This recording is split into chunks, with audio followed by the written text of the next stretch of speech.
Hey guys, welcome back to the channel. This is story about what if Naruto becomes overpowerful and becomes leader part 1. Before I start, please do support for more amazing content and comments for part 2. Do consider to subscribe my channel and share my video to your friends and check out the description as well. Let's start the video. Kuo Academy was in a chaos. Normally it was a very typical school, albeit a bit more luxurious than most, with majority of female students and not all of them human. But currently, it was a battleground. Horde of masked mages, male and female, was hovering over the school grounds, with new members appearing one after another from large magical circle in the sky. All of them were casting spells and magical beams at the circular barrier in the middle of ruined building, hoping to overwhelm it with sheer numbers. Stop time allowed them to minimize the amount of opponents. However, despite constant teleportation, their number were not growing. White Dragon Emperor in full-scale armor in the sky, shooting blasts of energy at them, and 3 holy sword wielders at the ground, cutting their members one by one, were making sure they would not gain a bigger advantage. Ali and Kiba, Irina, Zenovia. And then there were those 2 monsters in the sky, Governor of Fallen Angles, Azazel, and Descendant of Leviathan, Katria. Both preparing to clash again, unleashing another devastating wave of power. Dragon Shot. Another mage was taken out by Crimson Blast. And soon, another group led by Ria's Gremory joined the sword wielders on the ground. Spellcasters began to fall rapidly, knocked out by punches from Kaneko and Issei. Even so, never-ending barrage of spells eventually started to wear them down as defensive magic circles began to crumble and evading become harder. It's my fault. Soft whisper left mouths of a cute trap vampire, the only one of new arrived group who didn't join the fight. Gasper bit his lip, seeing his friend struggle until it was too much. With quick move of his hand, he torn off the bracelet on his arm. I'm too a member of Ria's Gremory peerage. As his shout cut through the air, a bright light emanated from his body. And just like that, he halted time, stopping magic, which was forced from him earlier. And soon, Hose Frozen and Tai Makeno, Sona and Tsubaki joined the fight, while Asia became ready to heal whoever would get hurt. My youngsters these days surely are impressive. Azazel grinned, looking down at now turning tide of battle. From his pocket, he took out small golden spear-like object. Guess I should also get real him. Don't think some cheap trick will. Katria stopped mid-sentence when she felt the reason of Governor's sudden silence. Everyone on the battlefield felt it. Behind her, out of nowhere, showed up a gothic loli. Long black hair, emotionless gray eyes, pointy ears and fair skin, all dressed up in daring outfit. Dressed up, as it did not cover much of her front. In fact, her were hidden only by 2 black tape X. Dragon God Office. Looks like I thought right. You are part of Chaos Brigade. Azazel deduced immediately, tightening his grip on Golden Spear. Dragon God. Issei grabbed his right hand, pulsing in reaction to such strength. Such power. Terrifying. Asia leaned towards Issei for support, with her knees shaking. The rest of 3 factions leaders were ready to act on spot in case this being would try to attack them. Even if it would be vain effort to try winning. Office, you didn't need to. You. And you all too. Small Dragon God pointed out to Azazel, volley in the distance, then on all those below. With me. Now. Silence. Everybody, including the mages, froze in place when faced with such bizarre statement. Who in their right mind barges into a battlefield, stops fighting and asks enemies to go with them? Don't interfere with my. Katria was not allowed to finish. Lowly Dragon God chopped down on her head with open palm, sending her flying down, causing small earthquake and creating crater on impact. Apparently, this lowly does not give a shit. Slowly, she lowered herself to the ground, landing a bit away from the hole she made, next to the fallen angel. Neither he or other leaders showed any sign of fear, unlike youngsters, who all have visible fear in their eyes. However, this lowly did not appear to be hostile. What do you want, Office? Asked Azazel, looking her up from head to toes. Must admit though, this appearance is much more of an eye candy than precious one. With me, she repeated herself, looking up to the man. Now. Listen you damn lizard. Katria crawled her way out of the crate next to Office, surprisingly on her own 2 feet, covered in her own blood. I will not. Office slapped her with the backhand. And like an annoying mosquito, Katria was splattered on the wall. Her remains, mostly blood, quickly vanished. Azazel gulped down nervously, thinking how to respond, but quickly came up with idea how to use this to their advantage.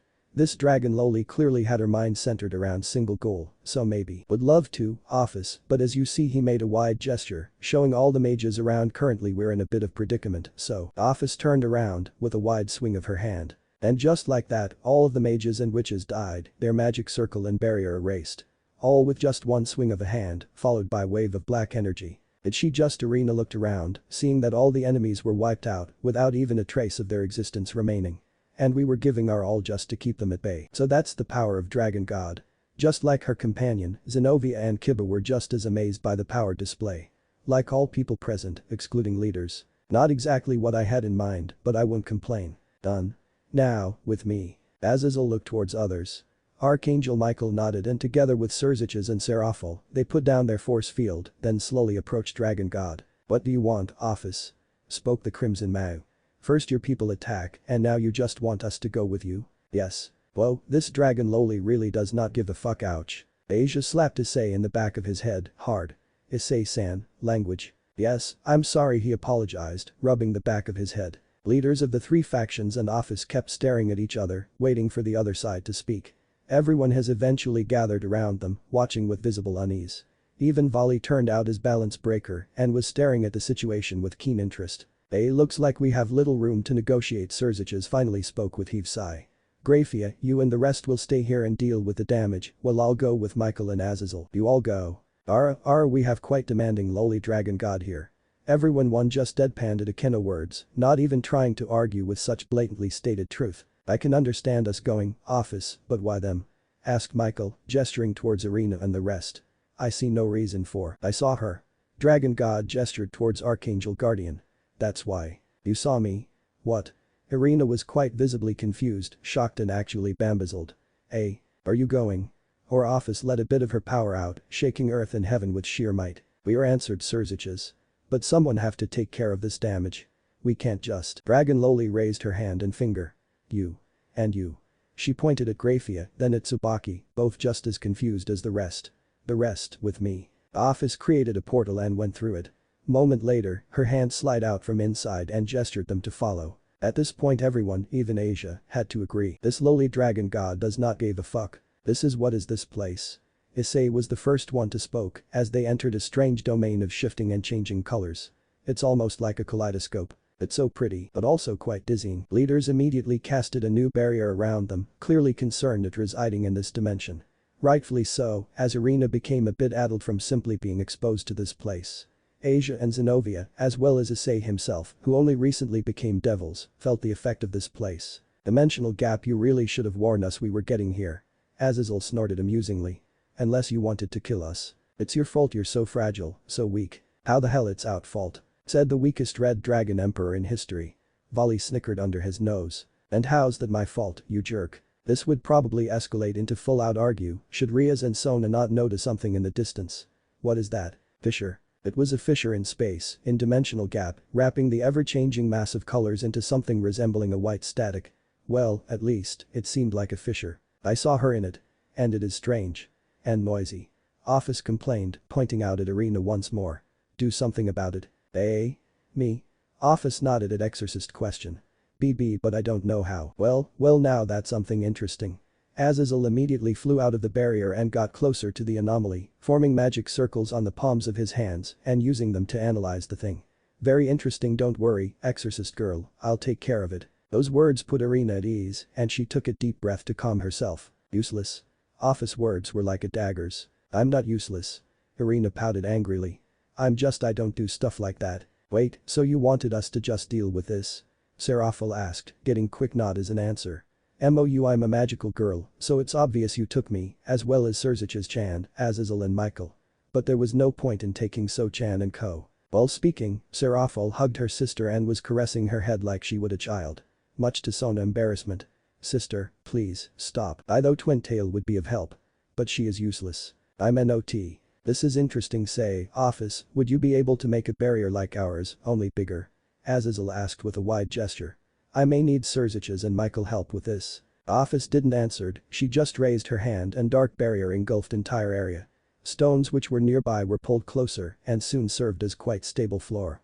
Leaders disabled their barrier and get closer to Governor. You figured it out. Not exactly, but it's not a fissure, not only, he stated, looking at the white color in the anomaly.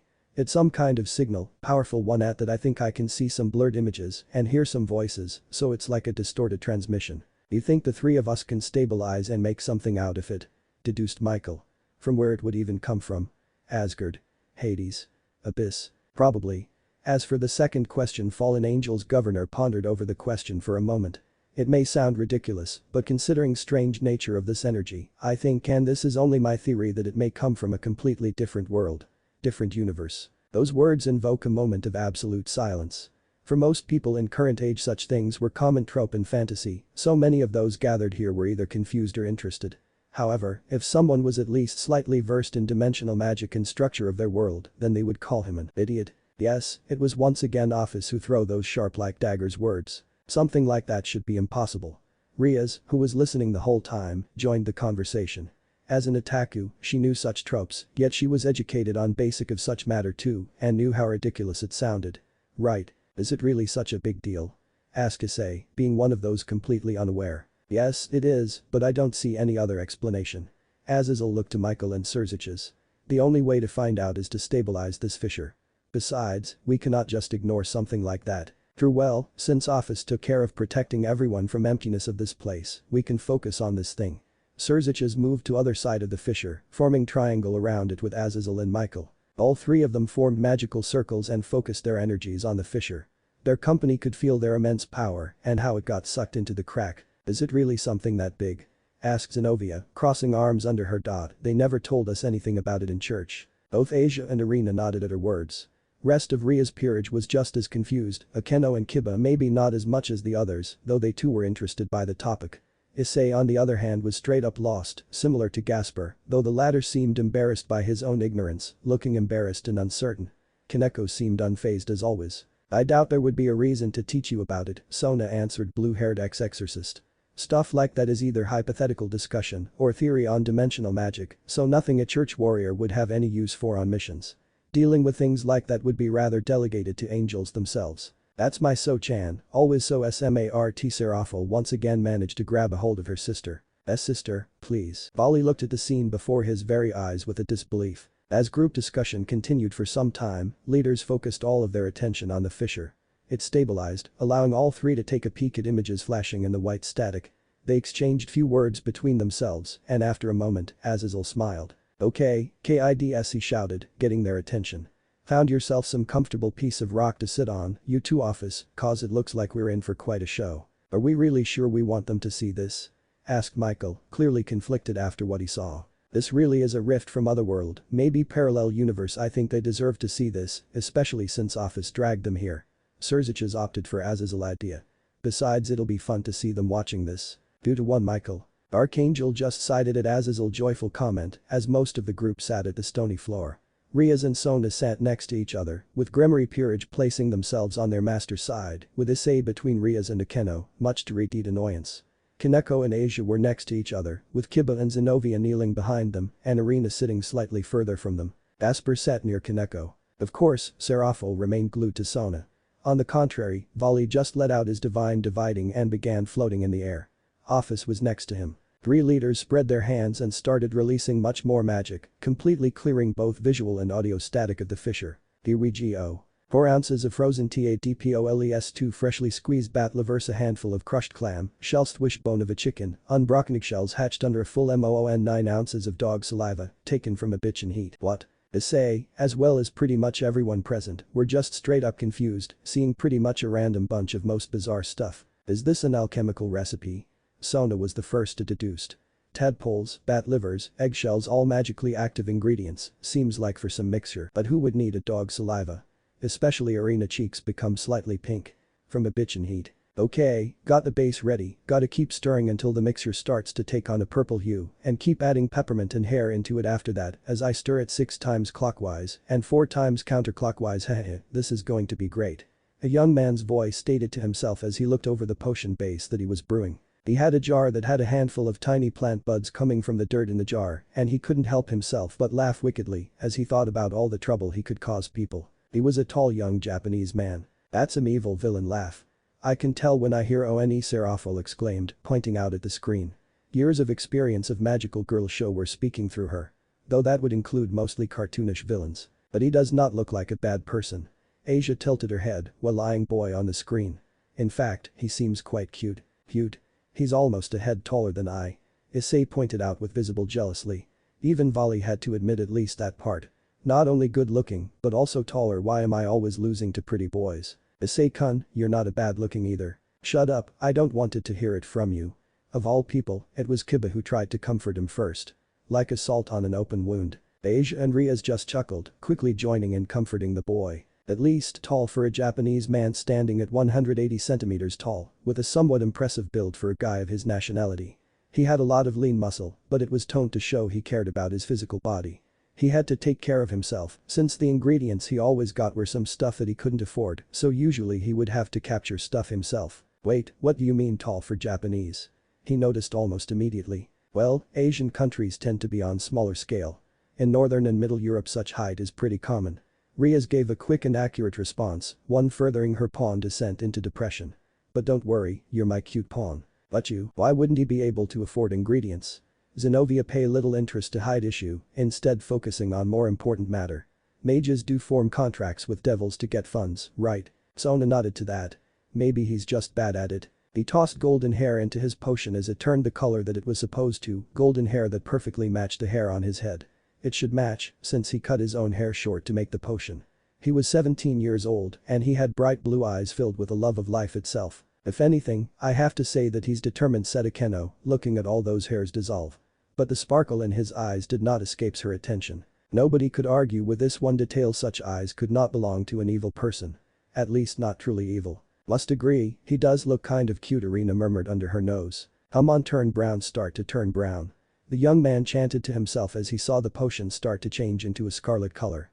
Damn it, it's not, note to self, don't use chicken wishbone, maybe I can see how wormwood. Yeah, wormwood would be great for this. Still, I shouldn't let this go to waste, let's have some fun and freestyle. The potion was not meant to be wasted, and since he was experiencing with this anyway and making his own original potion, he might as well go full tilt and just have a blast doing it. He started to scribble down everything he was doing, and he looked around the room at his ingredients that he had access to. Okay, who in their right mind wants to have fun with a failed potion? Irina became slightly concerned for the boy's mind as well as his safety. I get that he's struggling with money, but isn't it a bit too dangerous? Even failed potion may have some effects which would be worthy recreating, Akeno noticed quickly. Trial and error is a basic method of creating new alchemical recipes, though it requires some field tests. Riaz nodded at her queen words, adding however her own 2 cents to the topic.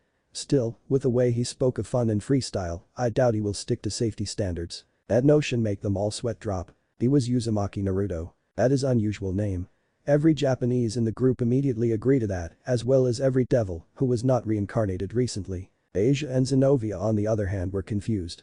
Why? It's name of fish paste used in ramen. Irina explained to the 2 girls.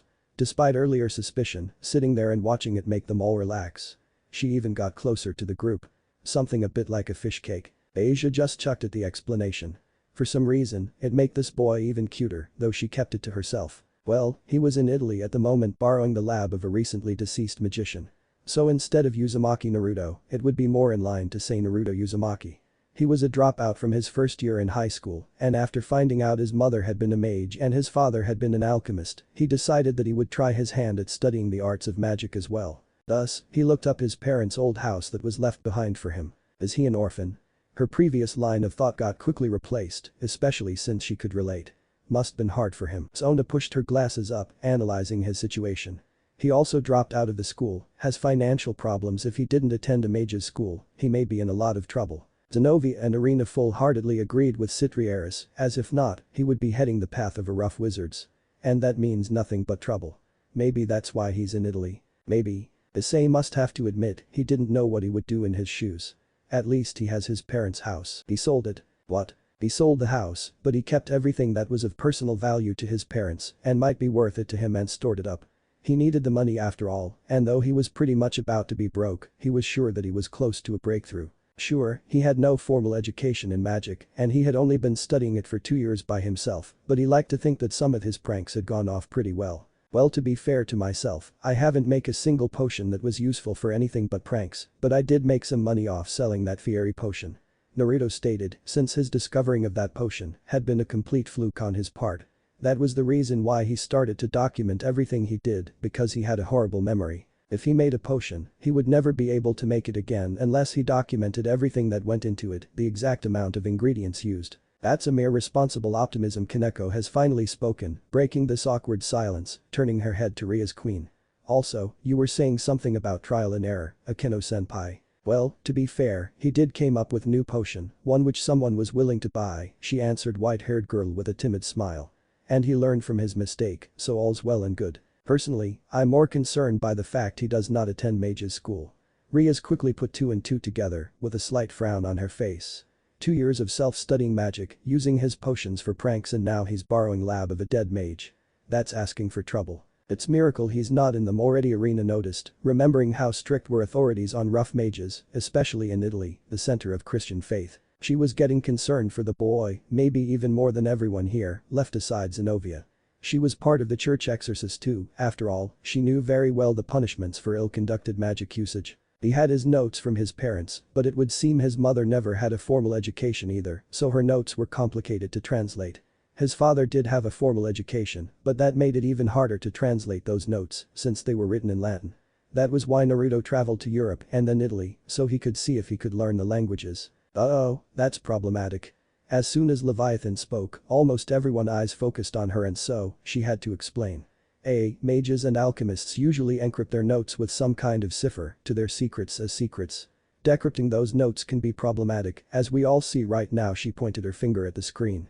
But notes from a self-taught mage are an absolute bitch. Everyone gazed at self-proclaimed magical girl with a bit of a shock.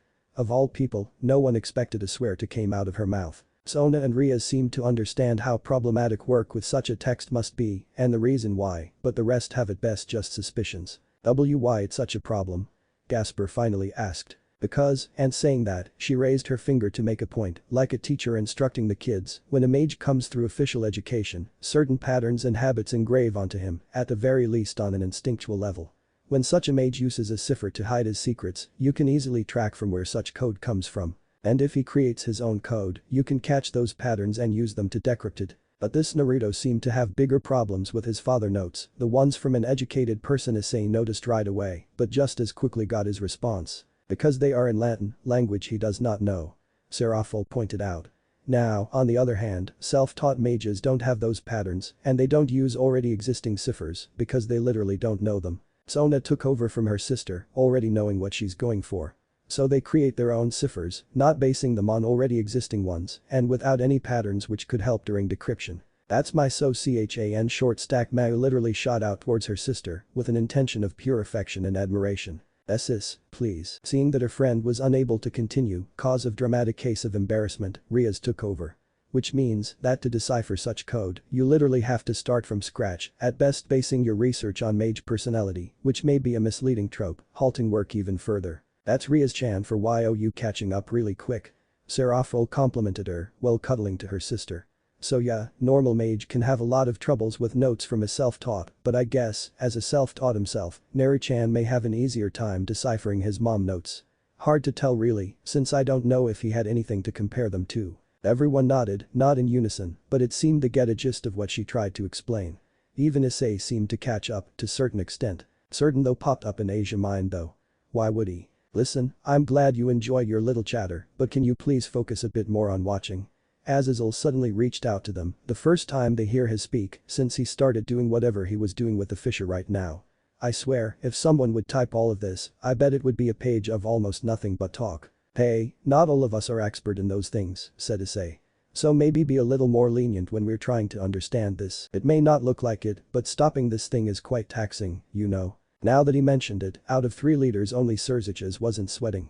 It's not like Michael and Azazel were dead tired, but it was visible that this fisher does consume a lot of power, and even if they were nowhere near empty, it was better to not drain them so hard. I'm sure Serafol spoke with a beaten puppy expression, actually crying from self-felt quilt. It was her who started this discussion, after all. Suo-chan, comfort me. She did, having little choice in the matter, as they finally were able to go back to watching. He was dumb though. The Italians didn't speak Latin, they spoke Italian, which meant he learned English and Italian for no reason at all.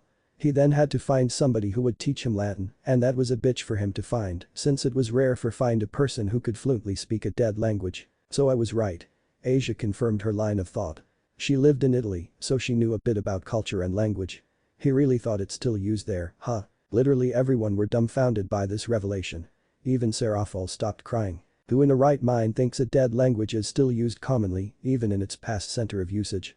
Kaneko asked with a stoic expression, which showed better than any other just how deeply and truly dumbfounded she was right now. He's an absolute idiot. Well, it's taught there more frequently than in other countries, especially in church schools. Zenovia allowed herself to interrupt. But yeah, normal people usually forgot most of it that they learned in school. The Scarlet Potion turned a dark green when Naruto poured in sheep blood into the mix. Ifufu, a new reaction looks menacing. Akeno giggled while saying that, earning a few raised eyebrows. What? I know he will probably be thrilled at new transformation, but you sound like you're hoping that something would happen. Riaz noticed and scolded lightly her queen. This stuff could turn lethal, so please, stop enjoying yourself so much. Hybrid girl just pouted in annoyance. Oh. That is a new one, gotta. Why, look at the blasphemy going on here. Wait a minute. Zenovia recognized that voice, immediately taking a peek her former colleague. Shit. Naruto stated as he turned around and saw the two who had been chasing him around all over Italy show their faces. He had been so taken by what he had been doing that he didn't even pay attention to his surroundings at all. Two girls. You got to be kidding me. Irina eyes went wide as they got visual confirmation. It was them, Irina and Zenovia from that other world. Two very sexually dressed girls who were wearing the Exorcist uniforms of the church, and though they were not under orders from the church to go after him, the church did get a donation from the mage's school to take him into custody so that he could be punished for his crimes. Irina's cheeks blushed lightly as she instinctively covered her crotch. She wore this suit on every mission, it proved its utility, so she never questioned its design, but seeing it first person on herself and being so bluntly noted of that made her self-conscious. Thankfully, everyone were consumed by watching actions of Naruto. But man, it really seems like they hired a hentai artist to design those suits. Made a snarky remark for himself, smiling lecherously. Not that I complain. Now she was as red as tomato. By the way, he was somewhat of a criminal. Well, looks like he already is in a lot of trouble, Sona just sighed, remembering her previous worries and how they were already trashed. But for mage's school to pay the church, Kiba started to wonder just how much of a nuisance this Naruto must have been. I know they are not on a bad terms, but don't such organizations deal with their own problems? Yes, unless wanted person is outside of their sphere of influence or situation gets out of hand, Zenovia shivered. And that does not happen often. Hello Naruto, are you ready to give in? You won't be able to keep running forever, you know. God will always have his eye on you. The blue-haired girl stated as she looked at him. She had an athletic build, but with wide birthing hips and pretty large dot, she was wielding a church issues, mass-produced holy sword, and her hair went down beyond her butt. Her hazel eyes gazed at Naruto with a friendly coldness, both friendly and cold. Zenovia. Yup, that's the good old me and I got a bad feeling about it. Blue-haired girl moved her gaze at sword her other version was holding. We don't have the Excalibur fragments with us, though. Kiba leaned a bit forward. He saw the skill of those two with Excalibur pieces and he witnessed what Zenovia was capable with Durandal, but now he got a chance to see them fight without those powerful relics. A display of pure skill, not enhanced by additional power. Zenovia saw his interest and quickly reassured him. My skills with normal blade are just as good as with Excalibur. I don't doubt it. Oh Lord, please lead this sinner into heaven so he may. Hey Irina, let's skip that today. What have I been charged with this time? Naruto asked as he looked at the second girl. Wait, that's not the first time? Asia asked with a nervous smile on her face. Sona just sighed. Looks like he's in much more trouble than I expected. She had a near exact match for her body as Zenovia, but with long light orange hair done up in twin tails. Her hips were the same width as Zenovia, but her butt was a bit smaller. She was wielding the same standard issue sword. Apparently, the church didn't deem him enough of a threat to warrant the girls being allowed to use the normal swords they would use when they went hunting criminals. Irina Shido, fun fact was that she was from the same nation as him, the two of them being Japanese. Luckily, it does not seem to be some serious crime. Irina tried to ease Citriera's worries, getting into the details of her thinking. We were quite proficient in using our Excaliburs, so we could get permission to use them for most missions with no problems from the higher-ups. If they didn't lend us them, then his crimes must have been nothing too serious. That seemed to ease not only Sona, but the rest as well. Deeping in the local bathhouse. BFF hearing that, Issei barely managed to contain his laugh, earning in response few sighs and uneasy smiles. And one death glare from certain petite girl. Okay, guilty of that one. It's really hard to get the sweat of a virgin girl otherwise, not like I can go around asking for it. Naruto admitted to doing that. He snuck into the girl's bathhouse and used a potion to transform himself into Irina because that was funny to him to use the form of his pursuers. You've got great skin, by the way. Naruto gave her a thumbs up. Irina blushed. Irina blushed too. And shivered too. Great, another one, Kaneko murmured, curling her lips in annoyed grimace while looking towards Red Dragon Emperor. Hey, I'll not deny that we're perverts, but there is a difference in peeping and peeping for higher purpose. Those words of earned him another death glare from Kaneko, as well as sighs of disbelief and embarrassment, he continued nonetheless. Hey, in his defense, what would you say if some random guys walked to you on a street, asked if you are a virgin and then, assuming you would not punch him to coma, asked if you could spare a few drops of your sweat? Fair point. That aside, guy's damn clever. He stated, this time really excited for his fellow pervert. Turning into a sexy girl to get close enough, two birds with one stone. He. Yet another death glare and sighs of disbelief. Sexually mole. Not guilty, I did not molest that girl. Naruto paused for a moment. The actions of my familiar are not my actions, and I will not be blamed for what my familiar does after I make my escape. Naruto added on, since he used a familiar to escape the girl. She was older than him, for starters, and she had been allied with the church as well. She was the girl who tried to get him before Zenovia and Irina, and she only had to fail once more before she gave up and decided he wasn't worth it. I guess Asia was conflicted on that one. Stuff like that should be taught to the familiar by its owner, isn't it? Depends, Riaz answered, leaning forward to get a better sight at her. Not all familiars are a property that can be trained, some are intelligent creatures who side with mage in such case, it's familiar fault. If it is an intelligent familiar, that is. Seraphil added, still cuddling to her little sister. Admittedly, the fact she tried to kill you and you weren't the one who did the molesting will work in your favor. She acted out of line and tried to use deadly force against you. Zenovia agreed with Naruto on that one. And the next crime, selling organs on the black market. Zenovia stated one of his serious crimes. What? Sona looked up, blinking few times, as if trying to assess if she misheard it or not. He did what? Such information dropped out of the blue resulted in an awkward silence. People like Asia or Gasper were literally unsure how even react to such reveal, while others tried to process it. First off, she tried to kill him for apparently no reason, so it's on her. Irina finally spoken up, having no problem to agree with others Zenovia on that matter. But organ selling, where he did even get it? Naruto lifted his shirt. It was one of my organs and I'm allowed to sell them if I want to. Anyway, what? Irina violently leaned forward on her arms. Is this guy serious? Yes, but that's not the point, Seraphil stated. Even if you're crazy and desperate, you would think twice before selling your own organs. Everyone got immediately struck by the grim reality of the boy. They already saw he was struggling with money and with no parents of institution backing him up, he must have been forced to drastic methods to survive. It was hard to watch, especially to someone like Asia, who was quite caring for those around. This guy is completely nuts, Issei concluded with clear shock in his eyes. The organ turned to goo. Wait, what? To be fair, I created the organ using my blood and a potion, so unless it gets transplanted into somebody else in like 5 hours, it will vanish. Not my fault the idiots didn't remember my warning. Naruto admitted to the crime of selling his own organs on the black market. He had a lot of enemies there now that the organs he kept selling to them kept vanishing before they could turn a profit from them. Now nobody would buy organs from him anymore, so he couldn't make money that way. There was a silence. The first one who snapped out of the shock was Issei. Ha ha, he erupted in loud laughter, crossing arms on his chest and leaning backwards. I can't believe this guy pulled out a stunt like that and we were led by the nose to believe he actually sold off his organ. Slowly, one by one, they started giggling and smirking. Some with elegance, like Riaz or Akeno, some with care, like Asia and Gasper, some smiled with mixture of emotions, and some just smirked at how they were tricked and misunderstood the situation. Sona rubbed the base of her nose, using her hand to hide the slight blush of embarrassment on her face. She was concerned for the boy, after all, so this reveal was in a way humiliating her. Something her sister noticed, yet remained silent about. Another failed potion, a potion to create new organs for people to be able to grow new organs for themselves using their own blood. That's actually a good motivation to brew such potions, Zenovia noted when all lighting finally ceased. Kind of surprising I took him for a simple troublemaker. There is nothing against someone being a prankster and good person. Kaneko stood up for the blonde. He may just seek attention. Over 100 different charges of dousing people with a liquid that eats their clothes, leaving them naked in public. Hell yes. Shouted Issei, raising his fist in gesture of manly understanding. He may have been irritated at how girls called him cute and all, but seeing this guy perverted pranks got him quite excited. I really start to like this guy. Everyone gazed at Issei with clear disbelief.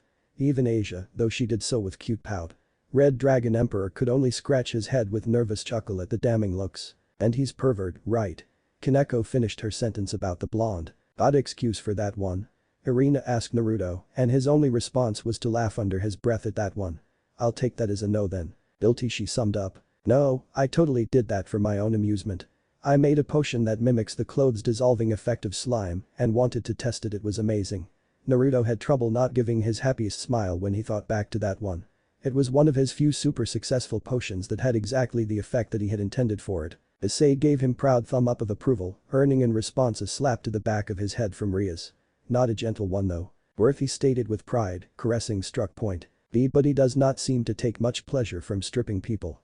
Gasper blushed while saying that. He seems more happy from the fact his potion succeeded at what it was supposed to do. Well, no one could argue with that. Especially girls noticed how innocent and happy that smile from Naruto was. Zenovia marked that down on the notepad she was given. Okay, a confession to that crime. No mercy, huh? Issei deadpanned at that. What can I say? That's who I was back then, she responded pretty casually. You could say I was a bit too harsh, to put it mildly. Irina caressed her forehead, remembering how straightforward this girl was. Zenovia shot her a blaming gaze, her cheek slightly blushed. Common, you were supposed to gloss over that or said something in my defense. Not kick me when I'm down. Irina just stick out her tongue playfully, teasing Zenovia further. And while neither of two noticed it, to observers it was obvious that uneasiness between them have diminished significantly. Oh yeah, I confess to it, I'm a little surprised that you didn't list the fact I was illegally breeding a new breed of tentacle plant. Naruto was surprised that wasn't listed among his crimes. Zenovia and Irina both sent him looks and he shrunk in on himself. Most likely because you didn't know about it before I admitted to it. Naruto stated, since he was pretty sure he just outed himself on that one. Zenovia nodded her head. It was at this moment that he knew he fucked up. Issei was barely able to keep his chuckle subdued. Zenovia and Irina on the other hand shuddered. New breed of tentacles. They both faced enough crazy alchemists to know how those things turns out. Neither really wanted to find out how this new breed differs from usual. Tentacles. Asia blushed, remembering those few plants they faced since she became Ria's bishop. You mean these kind of tentacles? Rarely there are different ones, Asia. Ria's clarified this to her blonde servant. Naruto put his hand on the table behind him and his finger got cut when it went directly on top of a knife and he smiled to himself as he flicked his blood into the potion. He did it subtly so that they didn't notice what he had done. Ai's pretty good at deception, I'll give him that, stated Kiba, taking a look at church girls. You may be a bit dense, but when facing a target, you seem pretty focused. Thanks, Kiba. Zenovia responded pretty casually, unfazed by his words. Irina on the other hand, was unsure about them. Should I take it as a compliment or insult? Idiot. I'm not an idiot. Irina yelled in response, teary-eyed and pouting angrily.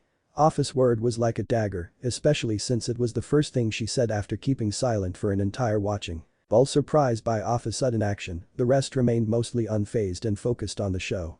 Asia and Zenovia were the only ones who shifted towards Irina to comfort her, even if only a bit. Ara, seems like we're going to find out what this potion does, spoke Akeno, clearly enjoying herself despite previous plead and current sigh from Ria's to restrain herself.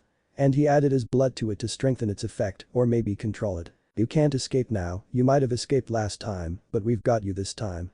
Irina had a wide smile on her face. They had been chasing Naruto off and on now for about 5 weeks in between their missions from the church, since Naruto had been labeled a very low priority threat. Someone's determined once again, said Hybrid, with clearly teasing tone. But going after a guy like that for 5 whole weeks, is it still determination or already stalking? Ria sighed once more, clearly giving up on reprimanding her queen. While she tried to keep her in check for sake of others' comfort, doing so indefinitely was impossible. Teasing others and enjoying twisted stuff was like a second nature to her. Irina leaned face down into Asia's side, letting a scream of irritation into her shirt, muffling it effectively. Former nun just patted her on the head. Zenovia make an attempt to diverge from Akeno teasing. Anyway, I know he's not a serious criminal, but we haven't catch him in 5 weeks, he may pose no actual threat, but by no means should be labeled just as low priority. Zenovia raised her sword up. Definitely some sort of kinky yandere stalking. Zenovia may have tried, but her fair attempt met an unstoppable force of Akeno teasing. Sigh of disbelief was the only response the hybrid girl heard in response to it though. Can I just say one thing? Naruto asked them as he raised his hands up. No. Issei nearly shouted, gazing wide-eyed at Zenovia. Please, don't you dare. Blue-haired girl became really confused by the sudden yell. What? Just please, of all things, don't fall for this. Your last words before we catch you, sure. Zenovia gestured for Irina to hold off for a moment. They needed to respect his words, since he had given them enough trouble to at least respect when he was giving himself up.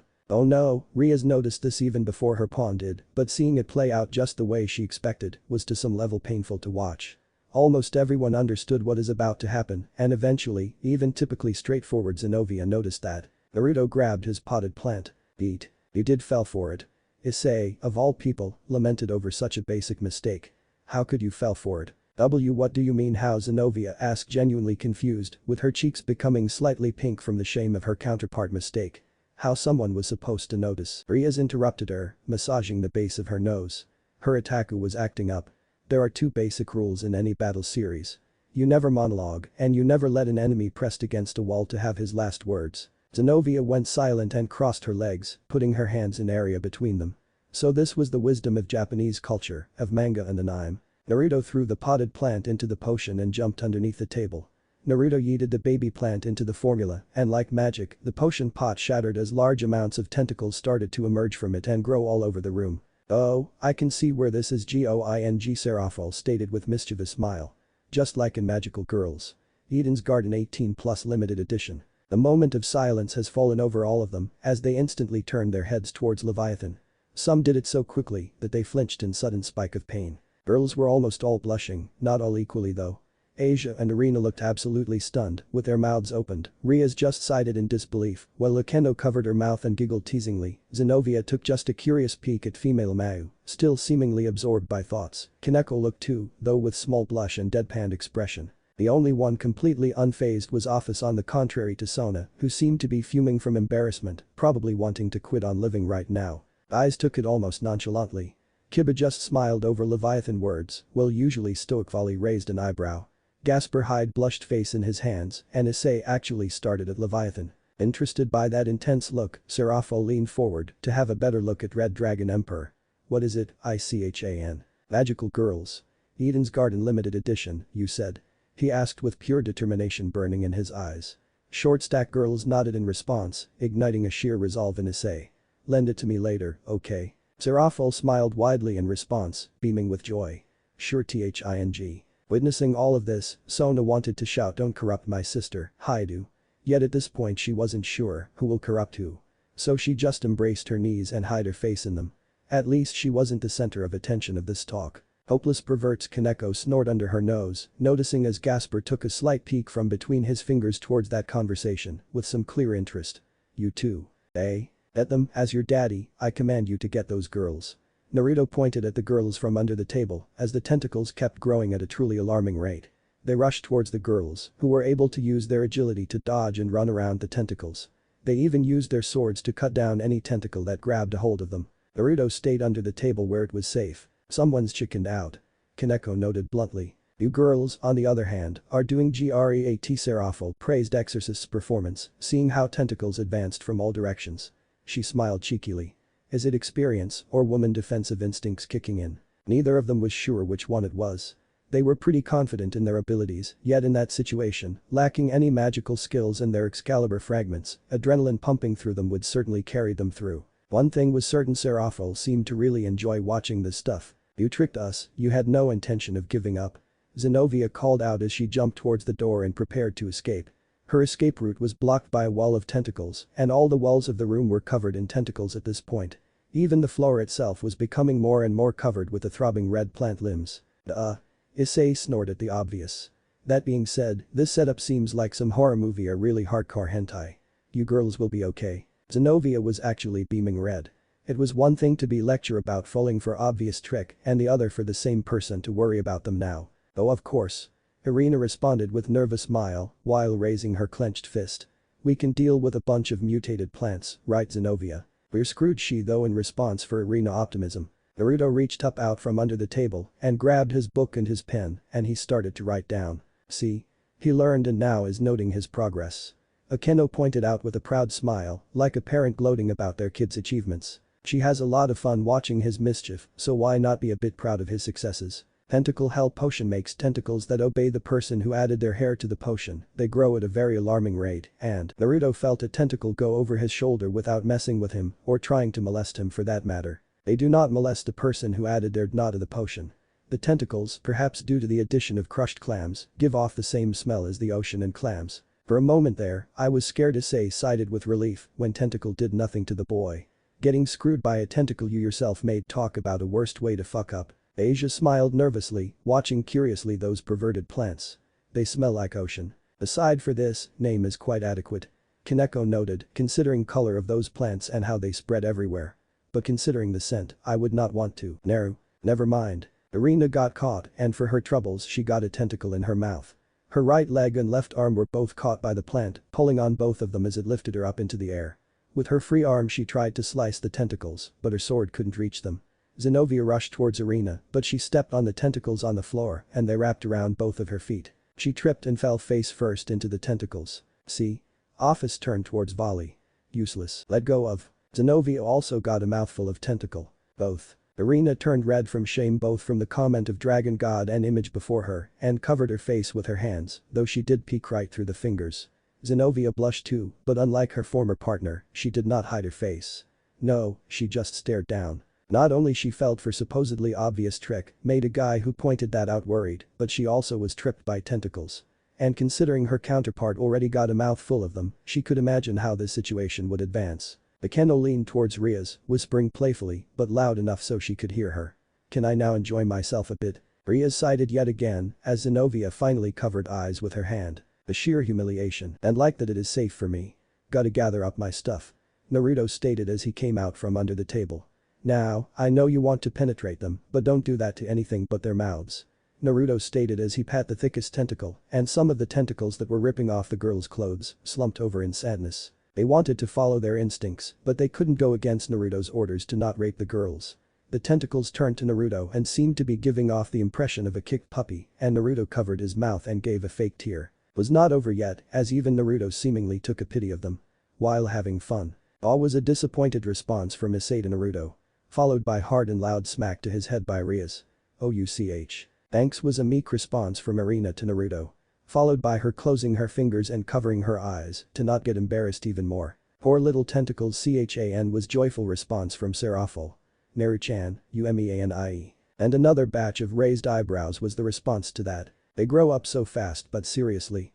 Since you were enhanced by my potion, I need to do some testing on the fluids that you shoot out. So I can't have you shooting it into them. You can rub them down from head to toe though. Naruto stated as he grabbed his blank book and started to gather up all of his supplies.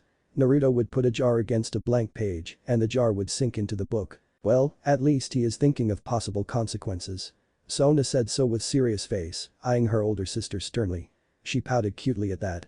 He was mixing stuff at random, so no one have any fucking idea what those things could produce. For all we know, its offspring could be a parasitic abomination, or worse. Irina and Zenovia shuddered at that, the brown-haired girl still looking through her fingers. The idea of bearing some parasite monster was quite terrifying, enough to wash part of the embarrassment they felt. Riaz and Akeno on the other hand, together with rest of the squad, looked in shock at Sona, who just swear with no care in the world for her image. Seemingly, not caring anymore from all the shame she experienced from her sister. Seraph although actually had tears in her eyes. So-chan, no, don't lose your innocence yet. Citrieris could only sigh as her older sister glued to her once more. Girls around just giggled at the sight of sisterly love, even if display was one-sided. Asia eventually spoke up, bringing everyone's attention back to the vision. He has some strange magical book. His father's storage book, a book that each page of the book could be used to store things, but only one type of object per page. It was a small book as well, only about 100 or so pages to it, so he was kind of limited in what he could put in the book. He didn't know how to make another book, since his father's notes were too complicated for him to understand it. That's convenient, said Kiba. I would say the same, but he still feels limited. Issei pointed at the screen, at the boy. 100 pages and he still feels limited. How much ideas this guy must have to be limited by something like that. For an alchemist this can be limiting, Riaz spoke up. Basic potions may require just few ingredients, but advanced or experimental can use dozens of them, not even counting different types of the same material, dried, fresh, etc. How many ingredients can be used in the alchemy? Asia asked curiously, having little to no knowledge about potion making. 100 pages really seem like a lot of space to me. I doubt anyone here has an extensive knowledge about alchemy and all the details of potion making to actually narrow down the possible reagents, but I believe summarizing the basic would be enough to visualize it. Sona turned her head towards former nun. Every basic element can be used, depending of the nature of potion or experiment, ranging from common minerals to rare and precious metals. Then we have most plants and mushrooms ranging from fresh to dried, as well as gathered under specific conditions. Then, we have animal parts, such as organs or body fluids. And then, Sona, I think that's enough. Riaz stopped her friend, chucking under her nose, as she pointed towards her peerage. Asia had a dumbfounded expression on her face and, as steam was flowing from the top of her head. The rest took it pretty well or weren't paying attention at all. Considering what was happening on the screen, Citriaris should not be surprised. MMMPH. Nah MMMPH. Zenovia had freed her mouth for a second, but another tentacle filled it as she and Irina were stripped naked and played with like tentacle toys. Asia slowly returned to her sense, starting to blush heavily as she once again paid attention to what was happening. Almost everyone present were blushing to some extent at the scenes, though the ones afflicted the most were Zenovia and Irina, with the latter covering her face in embarrassment, shaking her head in attempt to not listen to the sounds, while the former kept biting her lip in shame of failing. So really hardcore hentai after all. Issei blunt comment draw nearly all eyes in the vicinity to him, getting more than few questioning looks from the girls. He felt under a lot of pressure here, but decided to speak nonetheless. Okay, listen. I may get beat up for that, but considering the only other outcome would be some heavy horror, shouldn't we be happy with what is happening? Irina and Zenovia were puzzled at that, but couldn't deny that notion as much as it sucked. It was better to watch their counterparts get violated sexually than ripped and consumed by uncontrolled tentacle monstrosity, as did the rest of the group, Sona and Kaneko included. None of them would ever imagine that they would agree with Issei on such topic. Though I'm not gonna lie, cannot wait to see what they are capable of in pervy way. Issei. Riaz raised her voice in disbelief, scolding her pawn. No penetration downstairs of course. Thankfully noted Sona. Not this time at least. Thankfully. Issei gave a thumb up for that, earning himself another slap to the back of his head by his master. Ouch. Kaneko glared at him, eventually turning her gaze back at the screen. She was so annoyed by his openness to perversion, though she could not hide her own blush when watching the tentacles. Perv. Just going to take. Naruto picked up the handles of the church standard light swords and he put them in his bag. He didn't really have a combat use for them, but he was sure he could take the light magic source out of them and use them for a potion later. Maybe he could make a super awesome potion that could have a holy element to it. Please don't, Irina asked with genuine fear in her voice. After witnessing his current work, she wasn't sure she was ready to see what he would be able to do with holy power. Slimes that were immune to demonic power maybe. He didn't know, but he just had a really bad habit of taking anything that he believed he could use for his own amusement. Please don't, asked Riaz, starting to sweat nervously. They are quite a nuisance already, no need to make them worse, right? Every devil deals from time to time with slimes, either those naturally infesting their territories or thrown away from mages' failed experiments, and thought of such creatures possessing immunity to demonic power sent shivers down her spine. Sona too seemed to shiver at the thought. The fact that he was thinking of that just for fun was even scarier. -15 minutes later. Oh, okay, all finished packing up you two. Naruto hissed when he turned his attention back to Zenovia and Irina. They were both red-faced and sweating, with their groins soaked with their own sexual fluids. There might have been no penetration, but a tentacle was still a tentacle and had a certain effect on women. They had come several times from the external stimulation alone, and with the tentacles having fun with their mouths, they were drooling up a flood that was dripping off their chins. Oh my wow, Asia wasn't able to mutter a coherent word, looking up at the image with wide eyes and red cheeks. That's damn great. Finished to say, though very likely not the way Asia intended. Not that anyone corrected him, all of them were too focused on the indecent scene itself. Well, almost all of them. Don't look. Irina yelled loud in embarrassment as she curled up into a ball and hid her face in her own palms. Please, don't look at me. She wasn't sure what was worse, the fact that everyone saw her counterpart in such shameful state or the fact that it really looked hot. Zenovia just averted her eyes from the screen. He felt bad about this one, he would admit that he should have let the girls keep their mouths free. The problem was that tentacle plants did use girls' mouths to allow them to take in fluids to enhance their body sensitivity. Well, no one is perfect, I guess.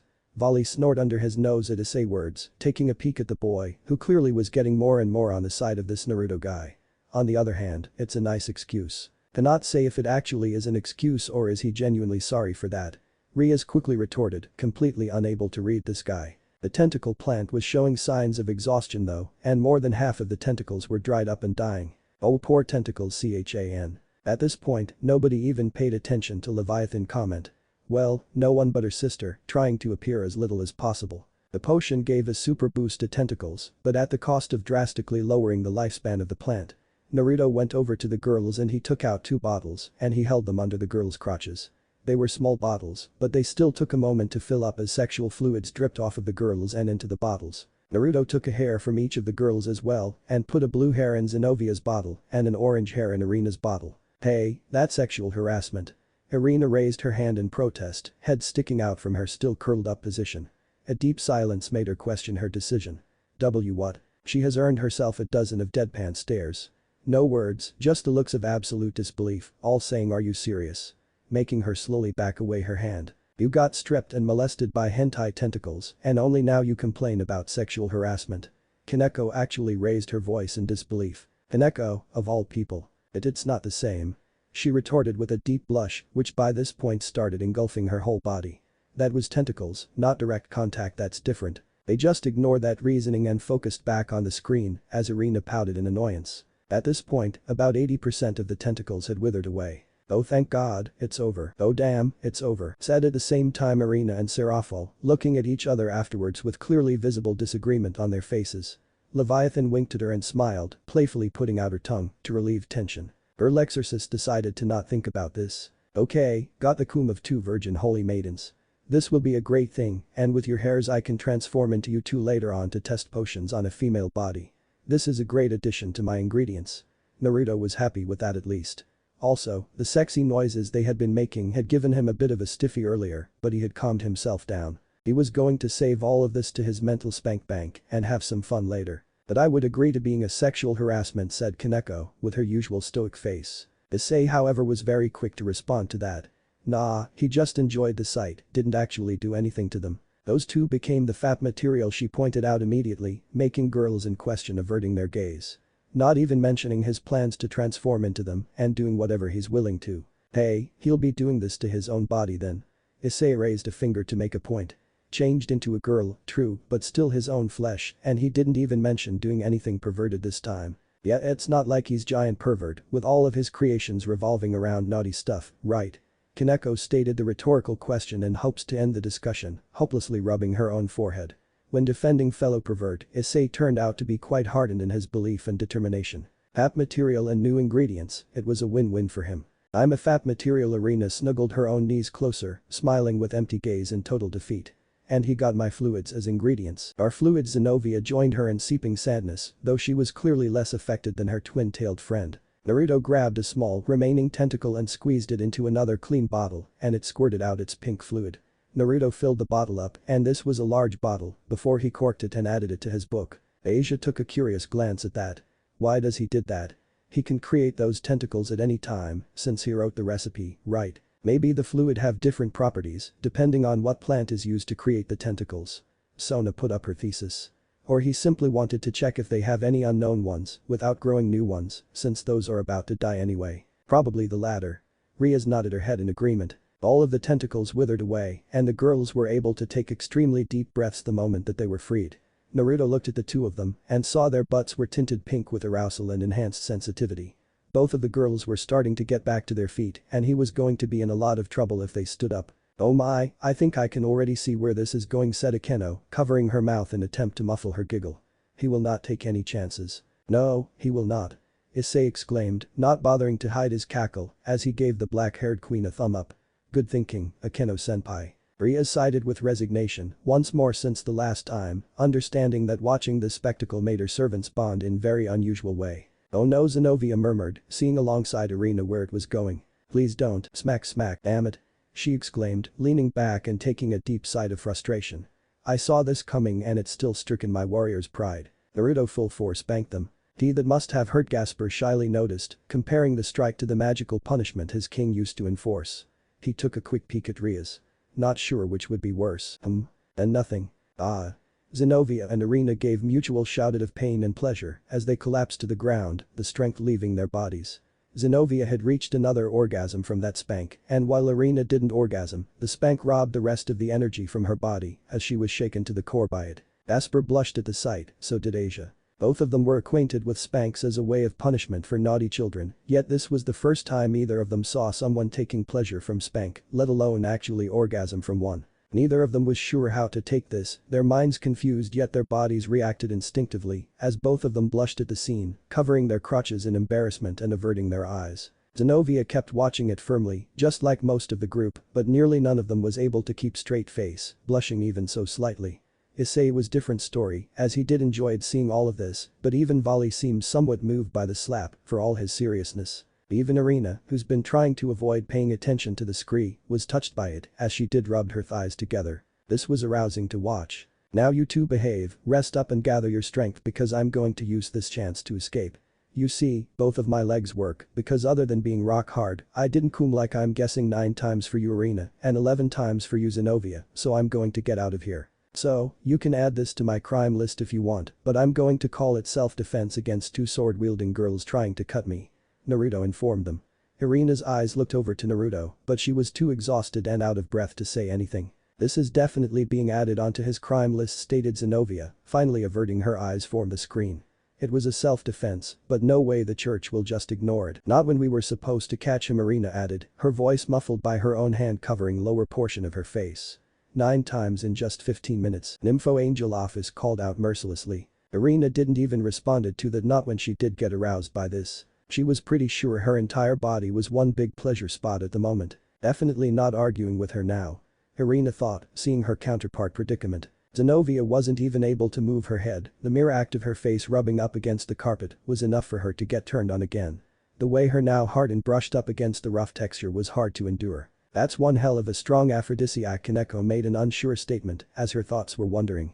For mere skin contact to have an impact like that, Kaneko was not the only one thinking about it. Rias and every single female devil was also pondering over it, thinking of how such intense feeling must have felt. Even Sona herself has been swept by those thoughts. They were devils, being of sins, such thoughts even on subconscious level were to some degree natural to them. But certainly very flashy show, said Issei, smiling at the set image. The male devils too, though Issei perversion was certainly his own, as well as his certainly growing admiration for this Naruto perverted display. Blublagua. She couldn't talk properly, that was for sure. She would get him next time. And with that, the image in the fissure blurred and cut off. Surzich's, Azazel and Michael sighed heavily as they lowered their arms and stepped back from the distortion. Angels were quite tired of supplying their magic power to stabilize it, but leader of devils seemed quite fine. He was on a different level though. Heavy silence fell upon the whole group. None dared to utter a word after what they witnessed, or rather none was sure what to say. Well, damn, that was awesome. Issei nearly shouted, jumping back to his feet. He immediately turned his gaze to 3 leaders. Is there more? Can we watch it? Ice. Rias quickly reprimanded her pawn, giving him a quick slap to the back of his head. Give them a moment to relax. Besides, address them with a bit more respect. Why yes, but you.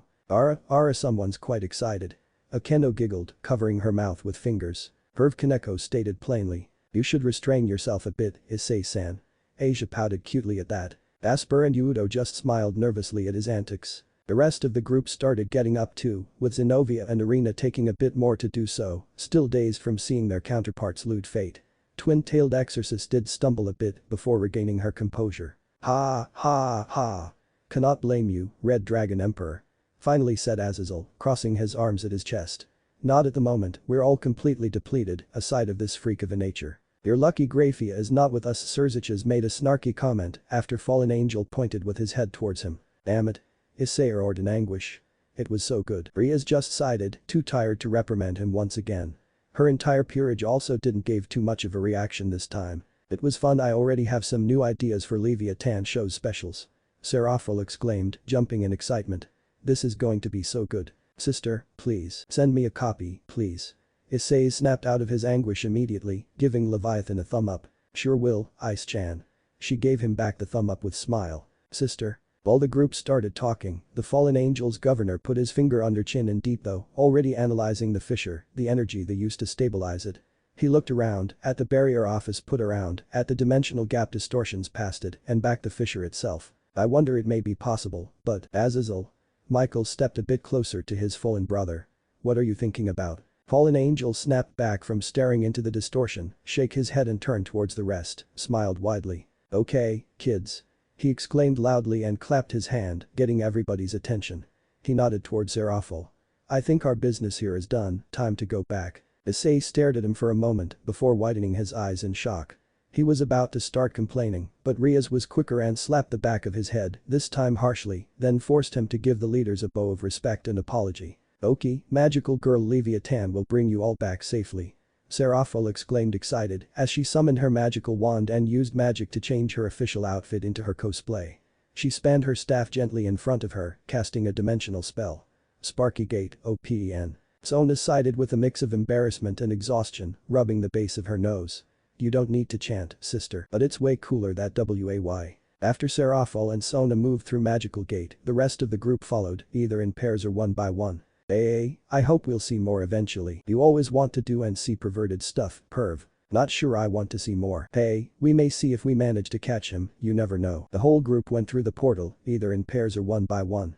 After the last ones, which happened to be Exorcist girls, portal has closed. Leaving only leaders of 3 factions with Mysterious Fisher. Leaders, alongside Chaos Brigade member and leader. So, office started Azazel. Do you mind helping me with certain project? Explain. Yes, please, Azazel. Red Mayu joined Dragon God on that topic. What do you have in mind? Well, we're already allies, so we may work on this together. Heaven, Underworld and Grigori, he stated with a smile. Considering its location, the way it behaves and how we stabilized it, I believe I could come up with more convenient way to watch the events from this otherworldly fissure. Why should I help you? Asked Dragon lowly. I wanted it quiet. You didn't do anything to make it so. But I can. Well, at least I believe, he corrected himself. Making it disappear may be dangerous, so I think I may be able to create something to control it. Besides, watching those events may give us some knowledge and it's quite fun, won't you all agree? Michael sighed, resigned. I believe we have different view of fun, Azazel. Shut up, purest fallen angel silenced the only person who was certain would be against it. What do you say? It was fun, Office exclaimed. It's loud. But if you'll make it quiet when I'm not watching, I may help. I'm pretty sure outside this barriers its noise is muffled, so all we have to do is make it permanent. Saying this, Azazel made a wide gesture and watched with fun as Dragon God blinked several times as it was clear that she didn't know about that. I'm definitely bringing Graphia next time. Exclaimed Surziches, smiling with satisfaction. You sure your wife will not be harsh on you for such perverted hobby? Governor asked rhetorically, returning him a nervous smile as he could only guess the answer to that. It was fun. For a moment, silence fell over all of them. Then Azazel blinked twice and looked at Volley with shock in his pupils. Hey, just because I enjoy fighting, it does not mean I don't have any other interest, he stated confidently. Some parts of it were fun, that's all. Some parts. Azazel immediately got into thinking. You're not into any kinky stuff, as far as I'm concerned, not into tits as well. Could it be the 2 exorcist fur masses that piqued your interest then? Volley slightly averted his eyes. It was all Azazel needed. So, we have Red Emperor of and White Emperor of Asses, he chuckled at that. Looks like you two truly are fitting rivals. Oh, shut up. Volley raised his voice, blushing a bit as he spread his sacred gear wings and fly a bit away, forming a portal of his own. I'll watch it for my own amusement. Just notify me when it'll be ready. And he was gone. Problem child. I can't believe you of all people said that. Azazel pointed at Office accusingly. Especially in that form. Michael once again sighed, raised his shoulders in defeated shrug. It's not that I'm against it, just don't see any benefit in this, but I'll help, even if I will not watch it again. I think your girl will though, Azazel alluded to Arena, as he did notice she get quite heated watching this. So, time to get into research lab, gather recourses and put this all together. Still, one thing does not leaves my mind, and that is, didn't you noticed? He asked. Seeing their gazes, he guessed they did, just could not exactly put down what exactly it was. The whole time they and we watched it seemed like words were flowing into our minds, like a narrator, but on subconscious level.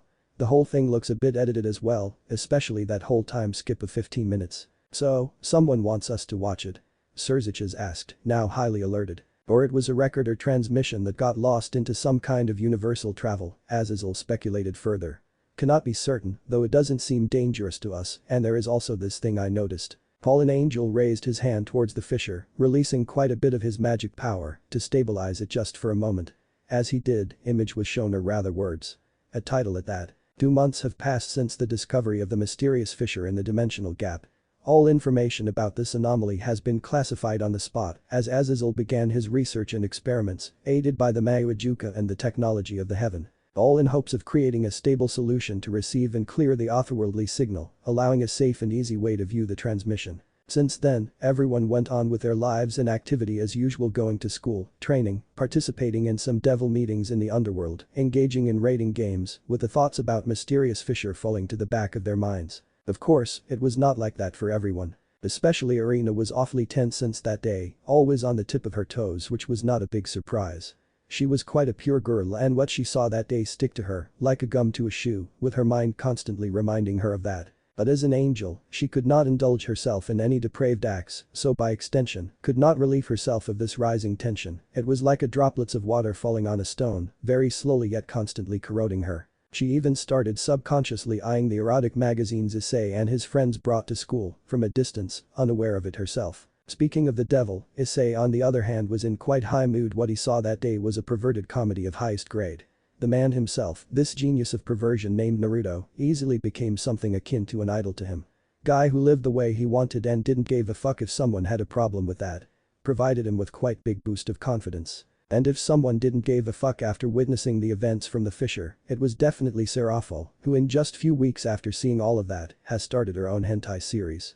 Quite popular at that, to the point it did leak to the human world. Others also changed Sona, Kaneko and the rest, even if not as drastically or visibly. But the biggest influence was definitely over the Dragon God office and by extension Chaos Brigade. Dragon God has been helping Azazel in his work, quite interested in the fissure after seeing its content, shifting her focus from supporting the terrorist group, which lead to their withdrawal from many actions. Some groups went into hiding, some left an old Mao faction, blinded with their pride, continued their advancements, which lead to their quick downfall.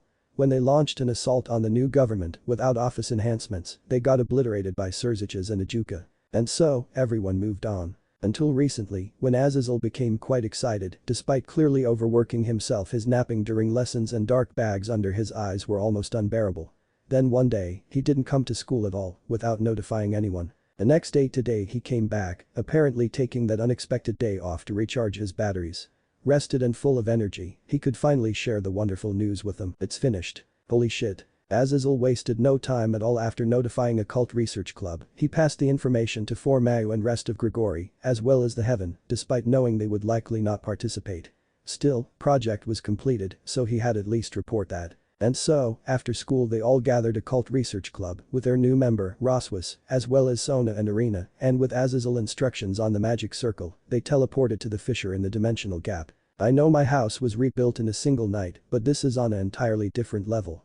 Issei stated after initial shock as he and the rest of the group got out of the magic circle and started looking around. So you weren't just researching, huh? The fissure was floating in the exact same spot, unchanged. Unlike everything around. Previously, there was just an empty space and raw stony ground. Now, there was a spacious room with polished marble floor covered partially by fancy carpet. The hall was built around the fissure in a roughly round shape. Floor was split into two levels. The first one, around the fissure placed upon some device akin to a pedestal, was more spacious and lowered by a few feet, covered in a fluffy carpet, with short stairs in symmetrical order leading up. The second one, a marble passageway, was placed around the first in annual shape, leading around the resting area to windows and doors. Walls were tall, well over a few meters, with large windows made from thick glass, and ornamented wooden doors leading to other areas of the building. The ceiling itself was dozens of meters above their heads, shaped like a steep dome, with a crystal chandelier hanging from its center. The couches, chairs and pillows were all placed on the lower floor, around the fissure, providing quite comfortable spot to sit, relax and watch. You're here. Finally. The office was sitting on one of the large pillows below, snacking fancy cookies from a porcelain bowl. Clearly not the first one. Presence of the dragon god was not a surprise to anyone, they knew she was helping Azazel with the fissure. What was more intriguing at the moment was, where did you get the cookies? Kaneko asked bluntly, eyeing the bowl with a hunger in her eyes. The kitchen. Riaz and Sona turned their heads toward Fallen Angel Governor. You build here a kitchen. Kitchen, bathroom, bedroom, there is even a nursery and gym, both with full equipment. Azazel pointed towards different doors while counting the rooms. It was better to give a quick overview now than explaining later. Hell, I got so absorbed by work that out of habit I placed some hidden rooms here. But why? You know, snacks, breaks, bleeding nose. He counted the possibilities. List goes on. Who knows how long we'll spend here or what we'll experience, so it's better to be safe than sorry. Still, hidden room seems like a bit too much preparation. Suddenly, Surziches interjected into the conversation. Brother, you're here already? Asked Riaz, clearly surprised by early arrival of one of the four Mao. Next to her, Sona turned pale white, so she asked in her place.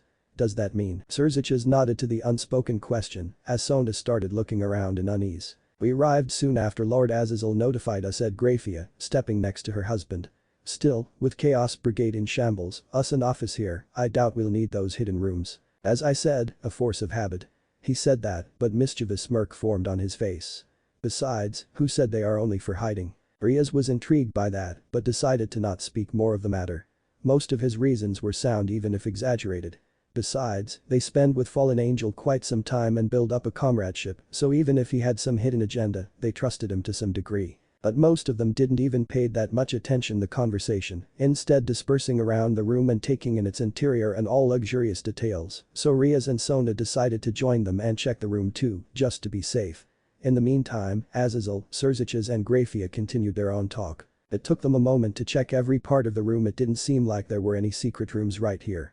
Neither of them went to other rooms to check their content, at least yet. The Kendo moved to the windows and took a look outside.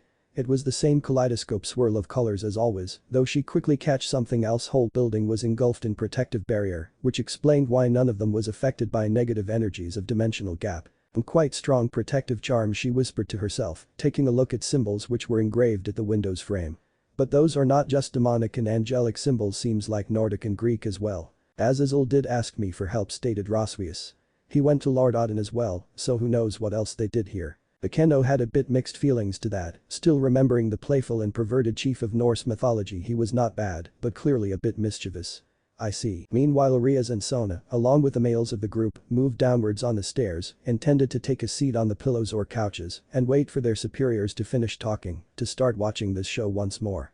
But before either of them made it to their chosen spots, so Chan. The living magical girl missile launched from the pile of the pillows towards Citrieris, hooked her arms around her neck and did a whole spin before losing momentum and engulfing embarrassed girl in tight hug. It was none other than Seraphil herself. Sister Sona sighed in annoyance, though it was not as severe as usual. After watching the adventures of Naruto last time, her sister came up with brilliant idea to gain more popularity.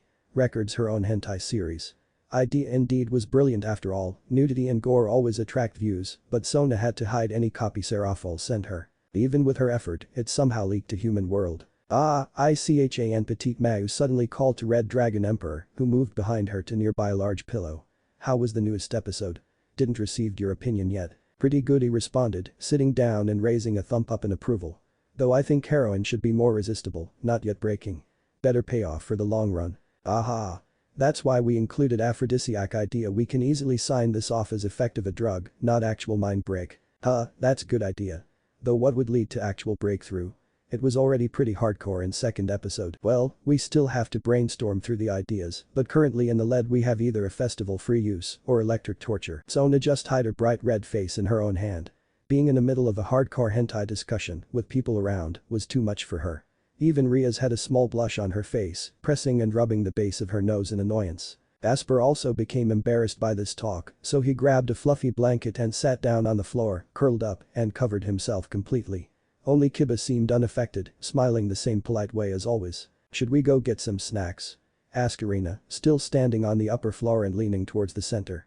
Office-sama got some cookies, so there may be more of sweet or salty snacks. I'm in for sweets. Kaneko immediately appeared next to Exorcist girl, with hand raised. We'll help you. Some salty food would be good, said Zenovia, joining two girls. Should not take much of time with the three of us. We're back. Doors to the kitchen busted open as two people emerged from the inside, carrying a lot of all kinds of snacks. Of the two very specific people, man and woman, only male carried the food. Quite uneasy silence immediately fell over the room as the two newcomers and the group eyed each other carefully. Until Shirin and YA. Catwoman jumped to the white-haired girl, intended to hug her tightly. Unfortunately for her, she was not magical. Girl missile had neither speed or element of surprise. Kaneko stepped aside and gracefully dodged the launch of her older sister. She sighed, seeing her land just as graceful, and smirked playfully. Kuroka. Just few months ago, young Nekomata would have freaked out by the appearance of her older sister, her wanted criminal of older sister, but strangely, Issei's newfound confidence from the experience of Naruto adventure allowed him to handle hard situations pretty neatly. So, when she popped out during Old Mau fraction assault, he managed to defuse situation with such efficiency that she spilled out the truth about her crimes. That led it to a whole lot of investigation, resulting in her partial pardoning, as she still was a terrorist, and quite rough reset of sisterly relationship. Shirin-chan does not want to hug her older sister. Black-haired Nekomata pouted cutely, while turning to her companion Vali. Vali-kun, hug me instead. Don't you see I'm busy? He answered coldly, while balancing with all of the food. Irina and Zenovia, who were dumbfounded for a moment by older woman's sudden launch, quickly collected themselves and moved closer, taking from him excessive bowls and packages. Thanks. At least someone is useful here. Hiroka pouted at that and stick out her tongue at him.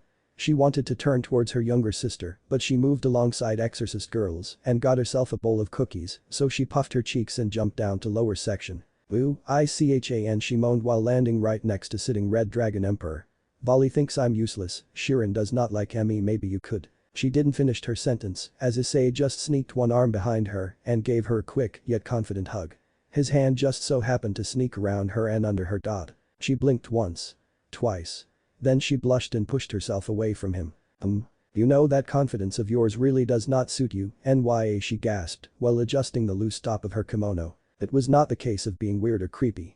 He was still kind and funny, as well as perverted, but that confidence of his combined with dragon nature was an explosive addition that did not mix well, or maybe it mixed too well. She got wet, after all. Alright, I see everyone are present. Azazel suddenly announced, walking down the stairs with Surziches and Grafia. How about we sit comfortable, grab some snacks and enjoy the show. Volley, toss me those chips. White Dragon Emperor did as asked, throwing the tube with quite the swing, though Fallen Angel just readjust and raised hand, catching it with ease. He then jumped down and sat on the couch, gesturing the rest to do the same. Surziches and Grafia joined him, sitting on the other end of the couch. Ria's group also gathered around one area as she herself sat on the couch, alongside Akeno and Roswis, who just walked down from the stairs. Issei moved from the couch to give girls more space, joining Kiba and Gaspar on floor under large heap of large pillows, which were soon taken by rest of the girls, after redistributing Gain Snacks Church Trio and Kaneko, with Kuroka glued to her side. Sona got dragged by Serafo right next to them, where she was forced to sit with her older sister. Volley sat on the edge of the drop from upper to lower floor, above the place where Office was sitting, a bit further from the rest. Azazel smiled, opened the tube of chips and snacked one, before gesturing with his hand and summoning small object. Is that a pilot? Asked Issei, eyeing the device in the fall in one hand. It was simple design, pure black remote controller, with few with and red buttons. But it had magical symbols all over its surface and emanated a powerful magical aura. Not just any ordinary pilot. This little miracle here was made by me, with alchemical help of the church, from Office Snake and Great Red Scales. Azazel exclaimed with excitement. Using a zero-like power of dreams and power of infinity, we made a device which generates nearly endless and stable flow of energy, capable of sending it to a receiver under the fissure to stabilize it and operate like any receiver. Azazel took a glance at the group and saw many of them confused, aside from the smarter bunch, so he chuckled awkwardly, before coughing into his hand and simplifying his explanation. Think of it as of ordinary controller and TV, well, nuclear-powered controller and interdimensional TV. Ah, you should said so from the start. Issei laughed at that, rubbing his head a bit nervously. Would be much easier to understand. You're just dumb, said Kaneko, biting into her first sweets. Issei sent her an offended look. You were just as dumbfounded as I was. I was not. She was not. Nekomata's sisters responded simultaneously. This bickering would probably go back and forth for some time, if not for one of the bystanders. And impatient one at that. Quite. Office stated bluntly, looking at the duo from the corner of her eye. I want to watch. Issei and Kaneko paused for a moment, then huffed at each other and focused back on the fissure. Asia could not stop herself from chuckling at that, as did Azazel and Surziches. But with everyone finally focused, Fallen Angel could now start the show. He pushed a button and the tip of the pilot shined briefly as the device under the fissure started emitting magical power. At the same time, windows around the room dimmed, making the room significantly darker. Finally, with a blip, fissure stabilized, displaying a title. Chapter 2 Zenovia. What? Oh yeah, last time it was not perfectly stabilized, so you didn't saw it. Surziches noticed, being informed by Azazel beforehand why this phenomenon occurred. There was a title last time too, only it appeared at the end. It was Pervy Mage if I'm not mistaken. Azazel gave him a nod of confirmation. How it really seems like a running show, Ria stated, comparing it in her head to many an anime she saw over the years. Very perverted one at that. Almost everyone present had to agree on that, some of them even nodded their heads to that statement, Issei most lively. On the other hand, those who did not saw it last time, the perverted Roswis shifted uncomfortable in her seat. How much? Oh ho, Volley didn't shared any details with me, nya, Kuroka purred in excitement. This is gonna be fun. Why am I not surprised? Grafia just gave her husband a look, a hard one to describe at that, something between an expectation and disappointment. The screen finally lighted up, changing from title to the action. An actual action. Abba. People not present last time raised an eyebrow at the sudden yell of panic. On the other hand, last time viewers just snorted in amusement. Irina actually smirked under her nose, something that did not escape the attention of the rest of Church Trio. That was Naruto, screaming in shock when a sword nearly stabbed him in the arm. Of course, the time of day was the middle of the night, not exactly day, but he was being pursued after he escaped from Zenovia and Irina 3 days ago. He had managed to find a new base of operations, a small abandoned treehouse in the forest. It was a nice place since it was the beginning of spring and wasn't that cold. 3 days, constant pursuit. Issei turned his head to look at chestnut-haired girl. You're not going to forgive him, are you? Irina smiled cutely in response, and it was terrifying. Not a chance. Sitting next to her, Asia and Zenovia chuckled nervously at that. They noticed how the last time affected Irina, so they were not surprised by the ferocity the girl displayed in the support of her counterpart and her pursuit of payback. Frankly, they were not exactly sure if she should join them in this viewing, and not just because she was a pure angel. Well, to be honest, don't you think it would be better to just let it go? Zenovia asked her friend, freezing her for a moment. I mean, she didn't get the chance to finish. Irina momentarily turned and grabbed her shoulders, with absolutely serious look in her eyes. She was incredibly tense, her face flushed. Do I need to remind you that his experiments nearly fucked us both? She asked, her angelic aura flinching for a moment at the swear she let out. They did what. Roswa stood up from the couch, heavy blush on her face. But Irina ignored the former Valkyrie and continued. No way, I will just let that pass. I'm still having nightmares about that. Nightmares more like wet dreams, Zenovia thought, but quickly came to an understanding. Ah, she's an angel, so she cannot just relieve herself. Blue-haired ex-exorcist grabbed the hands of her friend and looked at her eyes slightly moistened. Now she understood. Zenovia. I see now, it must be terrible, isn't it? She asked her angelic friend. Don't worry, I understand, sorry I didn't notice this earlier. Zenovia. Irina was moved, finally someone understood what humiliation she went through. Thank you. Let's get through this together. Yes, I'll endure with you. Zenovia has decided if her friend could not relieve herself, she'll restrain herself from masturbating too. She will not let Irina suffer though this sexual tension alone. Asia, who was watching all of this from sideline, could not get rid of the feeling that there was some big misunderstanding here. Still, her friends were having a moment here, so she would not disrupt them. Hero Angel and Musclehead. Kaneko deadpanned at them. Useless, added Office. The stoic girls exchanged looks, then nodded to each other and tossed themselves a cookie in agreement. I'm not useless. You don't have access to your tentacle plant this time, and you aren't brewing any potions. Turn yourself into us, and after you finish your sentence, you can put your talents to use for the church. Irina stated as she took another swung at Naruto. He grabbed the small table from the middle of the treehouse and lifted it up, with the sword cutting the table in half like butter. Like fucking butter. Issei turned his head back, looking at two exorcist girls. I know you girls are strong, but to cleave through solid wood like that? I thought you're more on an agile side, not gorilla strength. Both Irina and Zenovia blinked in surprise. Once. Twice. Then a vein popped out on the angel's forehead before she retaliated. I'm not a gorilla. Rude. Zenovia said nearly emotionlessly.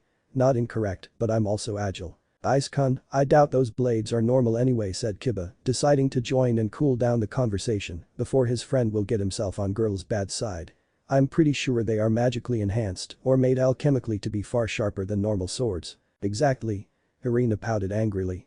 Just because we're not allowed to use Excalibur fragments does not mean the church will send us after mages with something that when faced with magic could summarize to plain metal stick. Meanwhile, Roswis was turning her head in anxiety to other girls. Excuse me, but can someone finally tell me how much perverted is this going to be? Oh, don't worry, started Akeno, putting the Valkyrie on ease. I'm pretty sure you'll see soon enough. Those words did not put her on ease. I see you're still angry. You bet I'm still. I can still taste tentacle in my mouth, I can't forget it. Now when I smell seafood, my crotch gets wet. Irina shouted as she rushed towards Naruto. He jumped out of the window and grabbed onto the edge of it. He looked down to see how far the drop was, and he let go of the ledge and landed on the ground moments later. Much angrier than I was before learning that. Irina finished her sentence as she started blushing heavily. Instinctively, she pressed her thighs together. How is that even possible? Reflex, or rather instinctive body reaction, explained Azazel. Is what I would want to say, but that would require quite a lot of repeated experiencing of the same stimulus. Which did not happen, summarized Kaneko, chewing another cookie. Maybe she's just sick pervert. I'm not. Oh, COMMON, it's nothing to be ashamed of, NYA, purred black-haired Nekomata, stealing some sweats from her sister. With quite the trouble. Everyone has that one thing that turns us more than the other. Irina grabbed one of the smaller pillows from her side, then stuffed her face into it and let out all of the frustration within herself. As loud as she could. MMGRHAHGH. Ha ha ha. Serapho laughed joyfully at Angel Girl reaction to all of the teasing. Don't worry, we'll not tell Michael-chan about this. That's not the point. Sona leaned to the side to have a better look at Irina and gain a bit more space from her sister. All of that aside, this body reaction is very likely that will wear off, I swear. Yup, side effects, all potions could have them. That. So-chan, you're so smart. Seraphil hugged her sister closer and just like that, her attempt to make some distance was wasted. That's my cute sis. Ugh, hey. Someone cannot catch a break. Riaz chuckled softly, already knowing the person who said that, even without visual confirmation. Hey. Naruto turned and saw Zenovia standing behind him and she had a hand on his shoulder. She looked up at him and she had a smile on her face. You've got a really strong grip there. Naruto stated to her as Irina started to climb down the ladder to the treehouse. So, Issei-sen was not really that wrong here, said Gasper, munching on a snack underneath his cover. You know, about. Gasper haven't finished. Blanket kept him hidden from the looks of others, but even beneath it, he could feel the death glare that Irina was sending him. He decided to not speak again, for the time being at least. You really should not talk about that, Gasper-kun. Asia leaned towards him and put a hand on his head on the place where his head would be, under blanket, in soothing gesture. Issei-sen takes glares and beating all the time, but you're unfamiliar with that, so it's better to watch yourself. Thanks, Asia-senpai, he answered, clearly calmed down a bit. At least Zenovia-senpai didn't seem to care. True, but you, I-sen. The blonde turned her head to the boy and pouted cutely.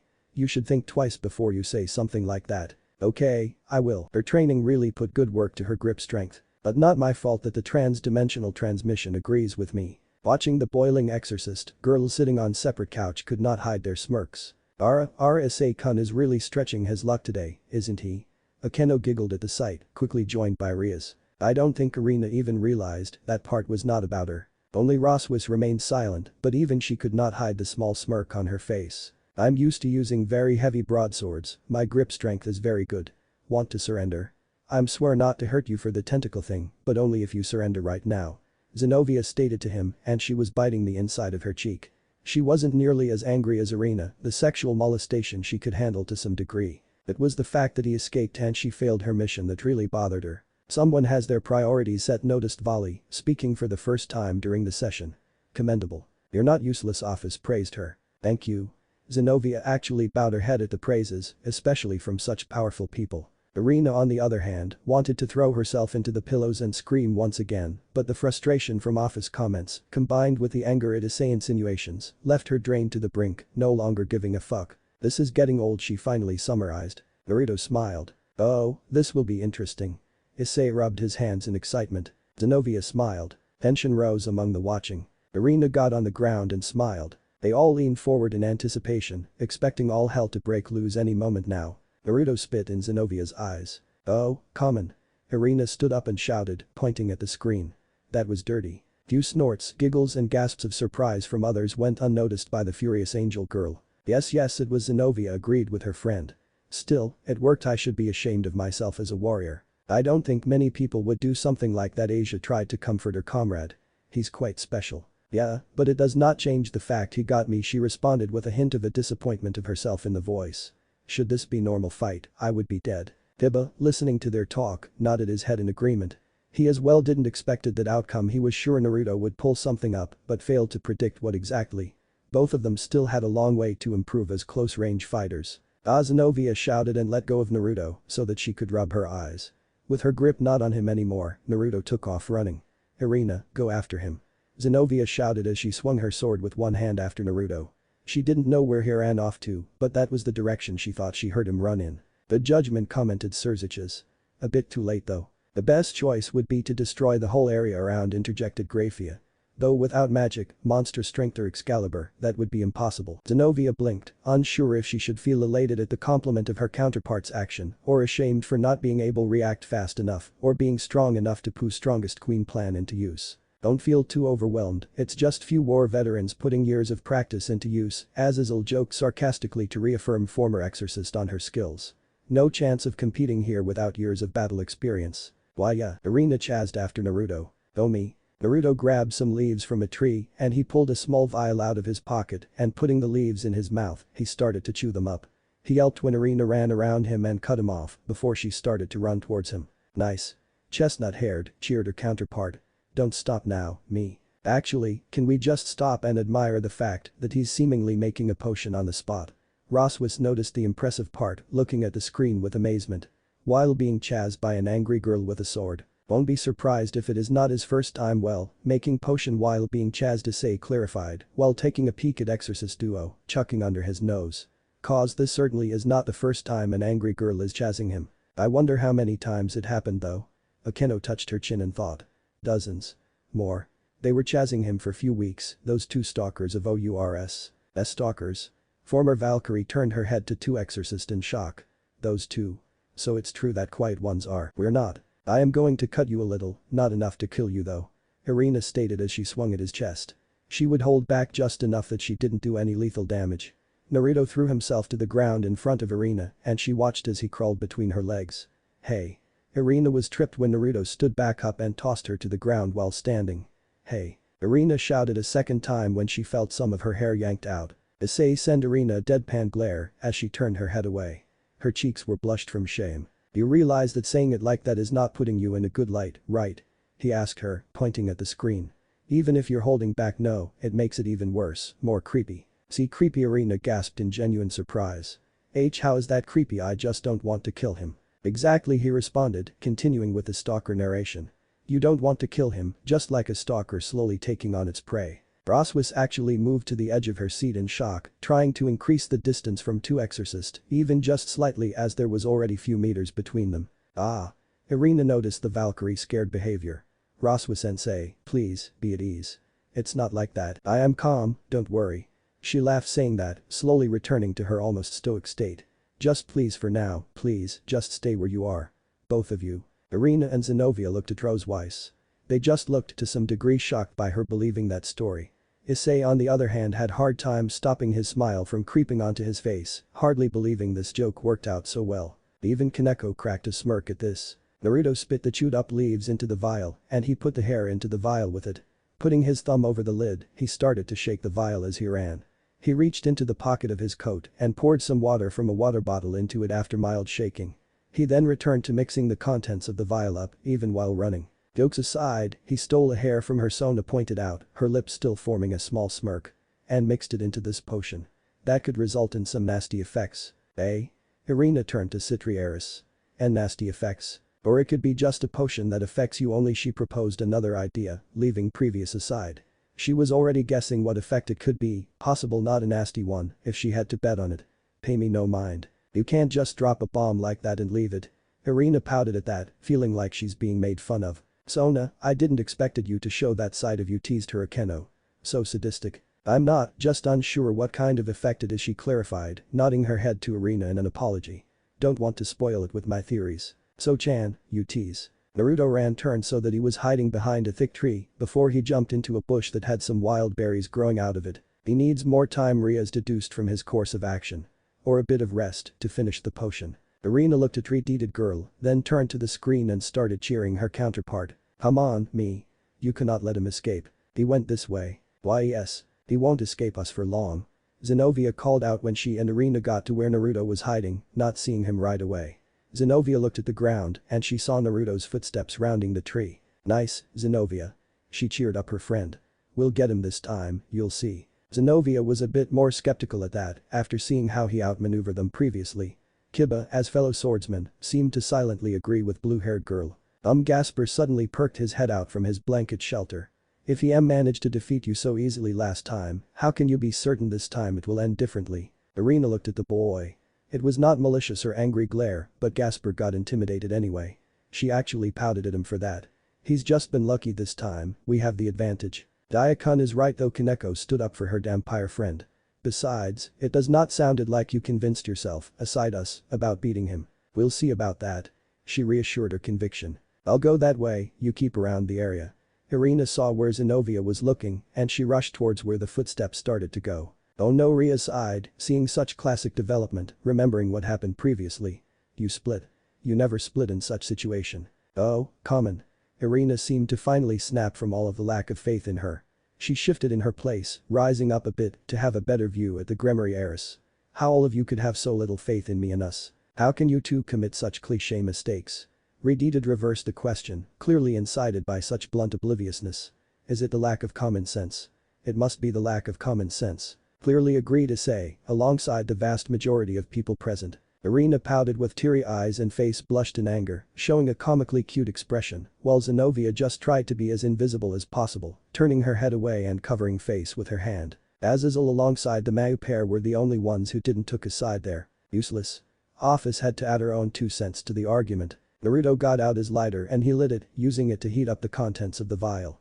He peeked through the leaves of the bush and saw Zenovia start to walk around the area, paying attention to her surroundings and looking behind each tree. Using his toes to hold the vial, Naruto used one hand to heat up the contents with the lighter and his other hand got his book out. He flipped through the pages silently and he saw what he was looking for. Pulling a small bag from the book, Naruto took a pinch of powdered material and he sprinked it into the vial. So, he was lacking an ingredient, stated Sona, bringing almost everyone's attention back to the screen. Irina still glared at Office. Well, also needed to heat up the mixture, a lot of work under those conditions. But look at his foot. Work, Serafol joked with a mixture of playfulness and intrigue. He's handling the vial with such an ease. Multitasking at its finest, stated Surziches. Especially considering that potions cannot be overheated, overdosed, overmixed and so on. Good thing the dose is small, so lighter is enough, noticed Roswis. Any bigger flame and it would be easier to see or hear. Yeah, Zenovia had to agree with that, with a bit of bitterness in her voice. She was not so adamant in the belief they can catch him now, but she still felt the shame of being defeated, so part of her hoped they could succeed. You're here somewhere, you won't escape us this time. Zenovia muttered as she checked the inside of a bush that was nearby, the bush Naruto was hiding in. So close, as say mustard under his nose. Want to bet something will go poorly? Sona adjusted her glasses hearing that. Doubt anyone would risk betting against it now. Hey. True. Hey. The potion in the vial Naruto was working with turned yellow, and the more he shook it, the more orange it turned. Naruto continued to add more pinches of the powder to the vial, and he stuck out his tongue and dribbled some of his saliva into the vial. It went from dark yellow to orange instantly, and he grinned. He added his saliva? Yudo asked, a bit confused at the addition. Rafia put the fingers under her chin and thought. So, the potion could be to affect himself. Yes, I thought correctly. Sona reaffirmed her own bet in her mind, looking for more details. And she quickly got them. Naruto poured most the contents of the potion into his mouth and swallowed half of the potion. He quickly grabbed one of his own hairs and plucked it from his head. Naruto put the hair in his mouth as his body started to change and he swished the potion around in his mouth. That's quite creative and efficient way of mixing potion. Azazel chuckled under his nose. Or rather remixing it. Irina eyes widen up at the sight of the changes the boy was going through after drinking the mixture. Wait, that's. He shrunk in height, his body became more feminine, his hair started to change color and grow out. His eyes turned from blue to purple, his penis shrunk until it changed shape into a vagina inside his pants, and all of his body changed shape until he was a perfect clone for Irina. Naruto put away all the things he worked with into his coat pockets. Naruto reached up and used some string from his pockets and tied up his hair into twin tails. Me? The transformation potion, Sona confirmed her guess. Good idea, only clothes will betray him, Ria's finished her friend train of thought. It could work as a distraction, especially since he tied his hair up in similar manner. Irina looked at the screen with fervor in her eyes. She remembered that last time they were here, he claimed their hairs for the same exact purpose, but seeing it in person was different than just hearing about it. Now she really rooted for their counterparts. I can hear you. Go on, Zenovia. Zenovia. He got me. Naruto shouted as he jumped out of the bush. Even his voice changed to match Irina's voice. That is really good transformation. Zenovia praised his work as it was impossible to hear the difference in the voice. Let's just hope the other me will. Hiroka, until now sitting silently and enjoying the closure with her sister, cracked a smile and decided to not give her much hope. Doubted. What did he do to you? Zenovia looked at Irina, Naruto, and she frowned for a moment when she noticed something was wrong instantly. She took a moment to register something was wrong, and when she noticed it, Naruto lunged forward and gave Zenovia a deep kiss. He shoved Irina's tongue down Zenovia's throat and force-fed her the potion that he had in his mouth. Reaching up, Naruto plucked one of Zenovia's hairs out of her head and put it into the vial with the remaining amount of potion. Silence fell over the room, but just as soon as that happened, a muffled chuckle escaped the lips of Azazel and older devils, as well as some of the others. Irina on the other hand turned red, didn't just blushed, her whole body heated up from the embarrassment and she turned to take a peek at her friend. Zenovia just blushed slightly at the sight and turned her head, meeting eyes with Irina for a short moment before chestnut-haired girl turned back and looked down, rubbing her own thighs in embarrassment. Snap, Issei-san. Asia almost jumped when a bright flash flickered the room. Really? Issei just took a picture. What, it's hot. He defended his action with pride, turning to Irina and Zenovia. Besides, I doubt you two would make out here, so it's exclusive material. Ria's just sighed in resignation. There was no correcting Issei anymore. What worried her was that immediately after, both Gasper and Kibble leaned towards him to take a peek at what he got. Hiroka did the same, dragging Kaneko with her to see it as well. Zenovia stepped backwards as her body started to change shape and she started to change shape to match Naruto's body. Ah, so that's his plan, clever. Sona had to admit it was pretty good idea, make your enemies focus on each other. Not so much, Zenovia answered her. We can just figure out he changed, all we need to do is ask few simple questions. I don't think he has finished yet, Graphia answered former Exorcist. She could just gulped heavily in response. That was years of experience speaking, so she must overlooked something. What did you do to me? Zenovia felt woozy as she put her hand to her head. Naruto reached up and he drank the newly modified potion and he swallowed it. His body started to change shape again. Strange, Udo noticed the effect of the potion, turning his head towards Zenovia. It clearly poisoned you in some way, but he's fine, despite drinking earlier version of it. Maybe that's what saliva was for. She made her guess. To make himself immune to it. Moments later, Zenovia was looking at another version of herself. Zenovia gave her personification a long stare. Finally, she let out a sigh of defeat. I really thought I would be able to tell the difference. Zenovia had transformed into Naruto. Seraphol, who was eyeing both transformations, whistled softly in impression.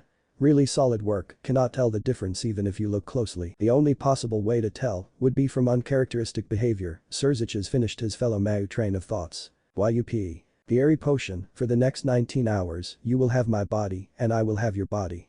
By the way, the transformation will Naruto started before Zenovia passed out and hit the ground. Knock you out the first time you experience it. It takes practice not to pass out.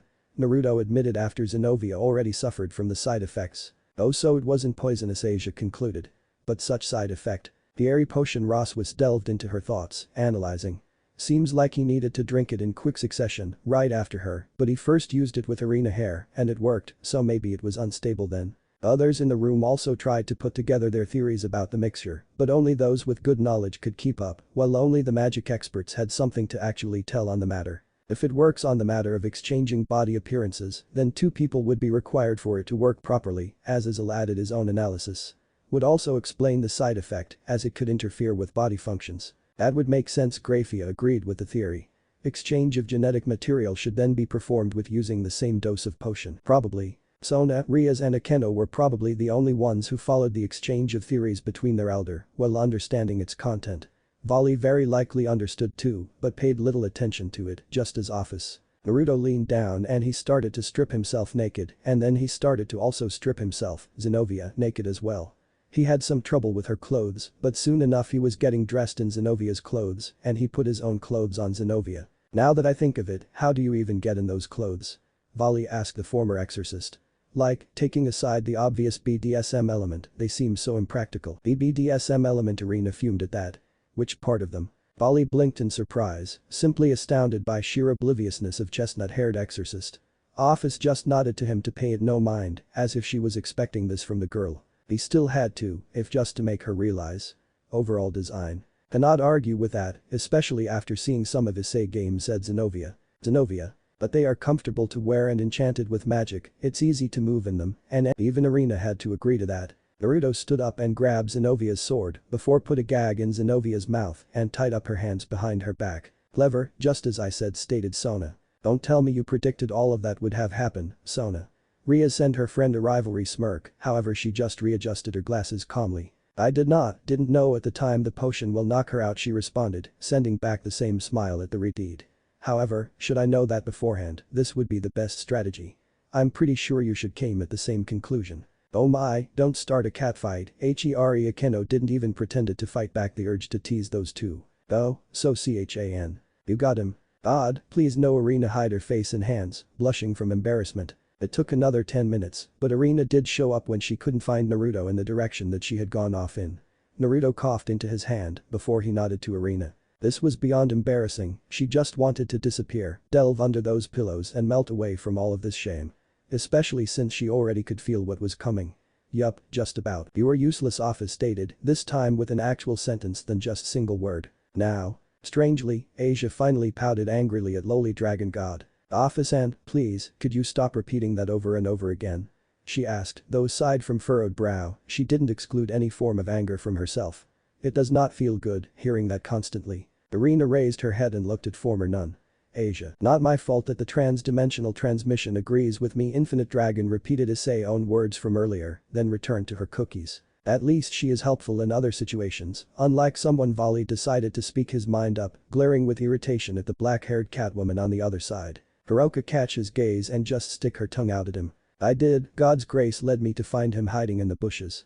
We've got him, let's hurry before he wakes up. Naruto started, before Irina kicked Zenovia in the nuts. Naruto winced at the blow, while Irina clapped her hands together, satisfied with herself.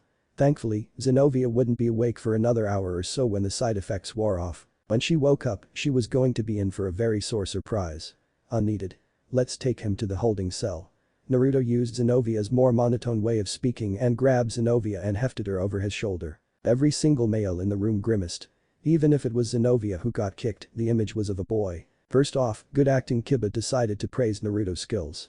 He makes sure to use almost identical voice tone and the same no bullshit approach. Second, was that really necessary? Asked Azazel, of all people, being a moment quicker than Issei. Actually, he already said no, it was not. He got me molested by tentacle monsters, took my J-juices and stripped me naked. Irina responded in both anger and embarrassment. I deserved at least this one kick. Thanks. By the way, Zenovia responded to that in a monotone way. This is going to be felt even after waking. Angel Girl turned to her friend with troubled expression, but then closed her eyes and make one deep bow.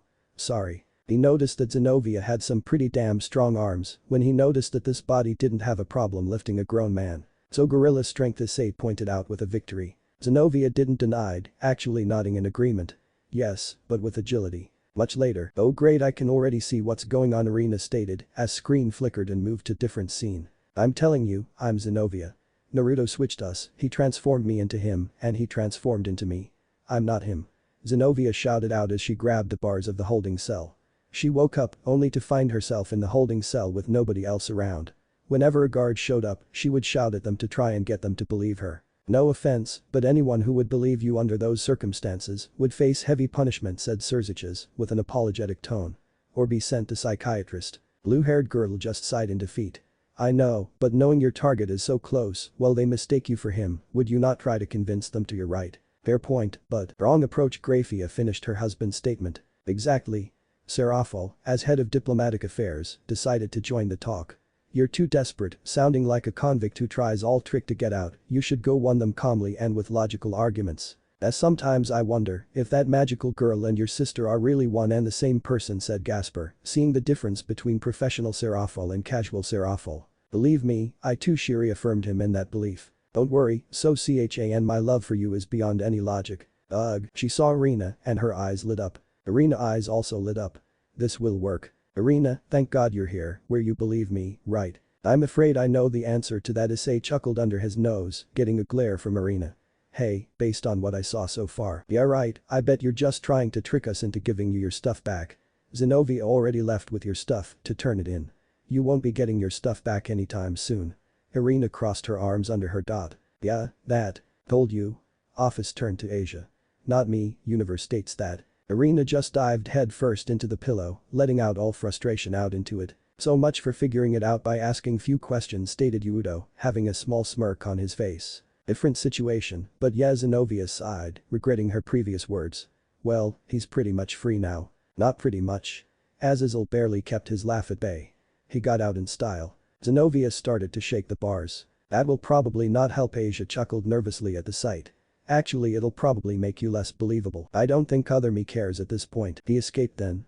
You let him leave with his stuff and he escaped with my body. We were switched, I sweared. Irina, you have to go chase him down and capture him. There is no way he can fight back well using my body. This is your chance. Zenovia felt a slightly uncomfortable feeling in her belly.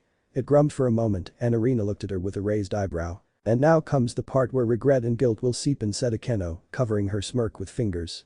And he was so close, too. Akeno, you don't need to rub so much salt into the wound, Rias reprimanded her Quen, but even she had hard time keeping straight face. Aw, but I want to. And just like that, Rias cracked a smirk. That raised eyebrow turned into both of her eyebrows shooting up behind her hairline when Zenovia's hair started to grow and turn blue again. Irina started to get pale when she realized that Naruto, Zenovia in the cell had been Zenovia all along. That was at this moment she knew she fucked up. Kaneko spoke and Issei could not stop himself from cracking a smile at those words. Yeah, imagine your partner catching a guy you both were chasing for months. Issei was not sure how long they went after him, it was few months of break for them as well. The sheer satisfaction. Then, after she leaves with his items, it turns out she was captured by him the whole time and he just escaped. Someone got cocky, NYA Kuroka chuckled at that. And to think she also kicked her partner out of spite brutal. Mind if I remind you his own words unneeded. Issei laughed alongside black-haired catgirl, soon joined by chuckled form others. Irina and Zenovia did not laugh. But Naruto, oh my, it's not over yet. Red Dragon Emperor exclaimed suddenly as scene changed on the screen. Wait, oh this is nice. Naruto, still as Zenovia, sat back in his newest hiding spot. He was already naked as Zenovia and for the past 50 minutes after he settled in, he had been experimenting and feeling up Zenovia's body. He really liked touching her and the feelings they gave him and using her hands to just run over the rest of her body. Of all people, it was not Irina and Zenovia who were most embarrassed by scene situation they did turn red, but the NR.1 spot has been taken by another. I'm proper. Shouted Roswius, red as a tomato. Absolutely shameless, no dignity at all. Naya, ha, Kuroka laughed at the scene of false Zenovia pleasuring himself. He's a winner and just claims his prize. Perv. Kaneko deadpan glare landed first on the screen, then on her sister. You too. Oh, don't be like that, Shirone. On the other hand, Seraphol engulfed her sister in tighter hug. So-chan, don't you want, stay away. So Chan. He was looking for the spots of her body that felt the best. Zenovia averted her gaze in shame. Not only everyone will know her most pleasurable spots, but also, this was a good chance to use Zenovia's DNA and her body to experiment with some of his potions, and so far he was finding out the results of some of the potions he had been unable to test on his male body. He was already far away from the church, and as his transformation started to fade away, he knew that Zenovia was also transforming back. He grinned to himself at another successful escape. He got more info on them, alongside some additional experiments done to disrupt them again. She was ashamed as a warrior. Irina joined her in this let-down state and remained in Asia's hands to comfort her friends. There she patted their heads in warm, mother-like fashion. Not only did he escape, but now he knew the spots on Zenovia's body where she was most arousing for her. Azazel grinned at that. This pervert really was a genius in his own right. Oh, how I want to meet him, not possible, I guess, but seeing more is a must. A bonus to the escape. And with that, the Fisher screen turned off, waiting for another input. Chapter 2 Zenovia what? The end. That was entertaining. Grafia actually cracked a smile after the show ended. Must say, I do wonder what he will do next. My dear, you interested in perverted stuff? Serzich's meet sharp and angry glare of his wife red eyes for that. Loot or not, it's an interesting look at alternative universe I do want to see more. Me too, NYA Kuroka sided with silver-haired maid. Though I would not mind to see more of that perverted stuff, some of it was pretty arousing. Saying that, she licked her finger in seductive manner. Perv sis. Oh, spare me this, Shirone, she purred at her sister. You cannot tell me it was not interesting to you, Naya. It was not. She avoided looking at her eyes. Oh, you cute little liar you. This was absolutely shameless. Roswius was trying to calm herself. I'm absolutely not looking for more. Oh, calm down, Roswius. Riaz put her hand on her shoulder in soft gesture. It's alternative universe, we may learn something useful from this, and it's pretty funny. Not even mentioning arousing black-haired queen added her 2 cents, smirking devilishly. Akeno, silver-haired Valkyrie took a deep breath. Then let out a deep sigh. Fine, but if it'll get more perverted, I'm taking a break for some alcohol. Earl smiled nervously at that, remembering how unpredictable was their friend when under influence. Still, they didn't say no. Oh, cannot wait to see what this mad lad will do next. Issei exclaimed with quite the enthusiasm. Enthusiasm, which was supported meekly by Gasper at his side. Irina and Zenovia glanced towards excited Red Dragon Emperor, fire lighting up in their eyes. Despite all of that, they still had hopes for their counterparts' victory. Azazel. Monotone voice spoke powerfully through the room as everyone's eyes turned towards its owner office. Next, please. And more cookies. Okay, how could someone this small eat this much? Irina and Zenovia just returned from the kitchen, each holding a few bowl of sweets and packages of salty snacks, having taken the empty ones. They did not wash them yet, just piled the bowls in the sink and threw out empty packages, intending for it to be clean on longer break. One thing they were certain about. They would not run short with food and drinks anytime soon, even with someone with such great appetite as Dragon God. The storerooms were ridiculously large. And speaking of the glutton, she already extended her hand towards the Exorcists, expecting her bowl of sweets. Bali just sighed and quickly moved to the girls for it, seeing as they were already overloaded. He took the bowl and places it into office palm as the rest was distributed among others. Irina and Zenovia sit again with Asia. Dragon Loli bit into her new cookies, taking a peek towards Azazel. Next, please. Well, at least she asked politely. He chuckled nervously, taking the controller into his hand. Then let's continue. Chapter 3 Being Buttered in Dolphins. Sona blinked after seeing this and readjusted her glasses. She then took one more look at the name of this episode. Seraphil seemed just as puzzled. Those are just two random things thrown together into a tittle said Issei. Yeah, and to be honest that makes me worried Irina chuckled, feeling in danger. Other girls chuckled with her, aware of the infinite possibilities of how this perverted alchemist could be related to being buttered and a little confused about how dolphins would be involved. All but the two Citri sisters. They were neither confused or giggled at the title. They just looked at Irina, genuine worry in their eyes. 4 days. That long? Asked Irina. Really, Zenovia? You're surprised? She answered with slightly raised voice, making Irina smile sheepishly in a sort of an apology. Well, you said it yourself, it's impossible to distinguish real deal with a transformation. Yes, but it still stings. It took 4 days for Zenovia to forgive Irina for allowing Naruto to escape them when they could have gotten him if only somebody had believed her. Not only did he escape, but he escaped with her first kiss as well. Not that her first kiss even mattered since she was going to stay an exorcist her entire life and use her body in the service of the church that adopted an orphan like her. In that time, a rogue devil had appeared at a local beach. At least, there were rumors about a strange monster appearing at the beach at night and there was a confirmed report of a rogue devil in the area near the water. Well, that idea aged like a milk.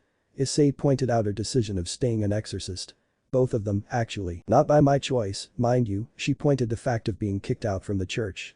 As for using my body well, being devil means near immortality, but everyone wants to leave something behind when they'll eventually be gone. You really aren't moved by losing your first kiss? Asked Asia, slightly changing the topic.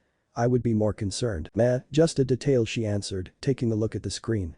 Past me says, it does not matter cause I'll remain in church service now, I would say, next one could be much better than first. I see. Nobody's going to address the Rouge Devil topic?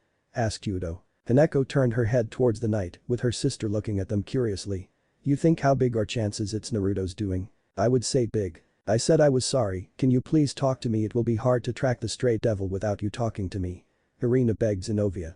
She was truly sorry about her mistake and she smiled when Zenovia just sighed and nodded her head. Oh look at you two SOFTIES Erafel broke her dead silence at the sight of blue-haired girl, sort of forgiving her friend. Sort of.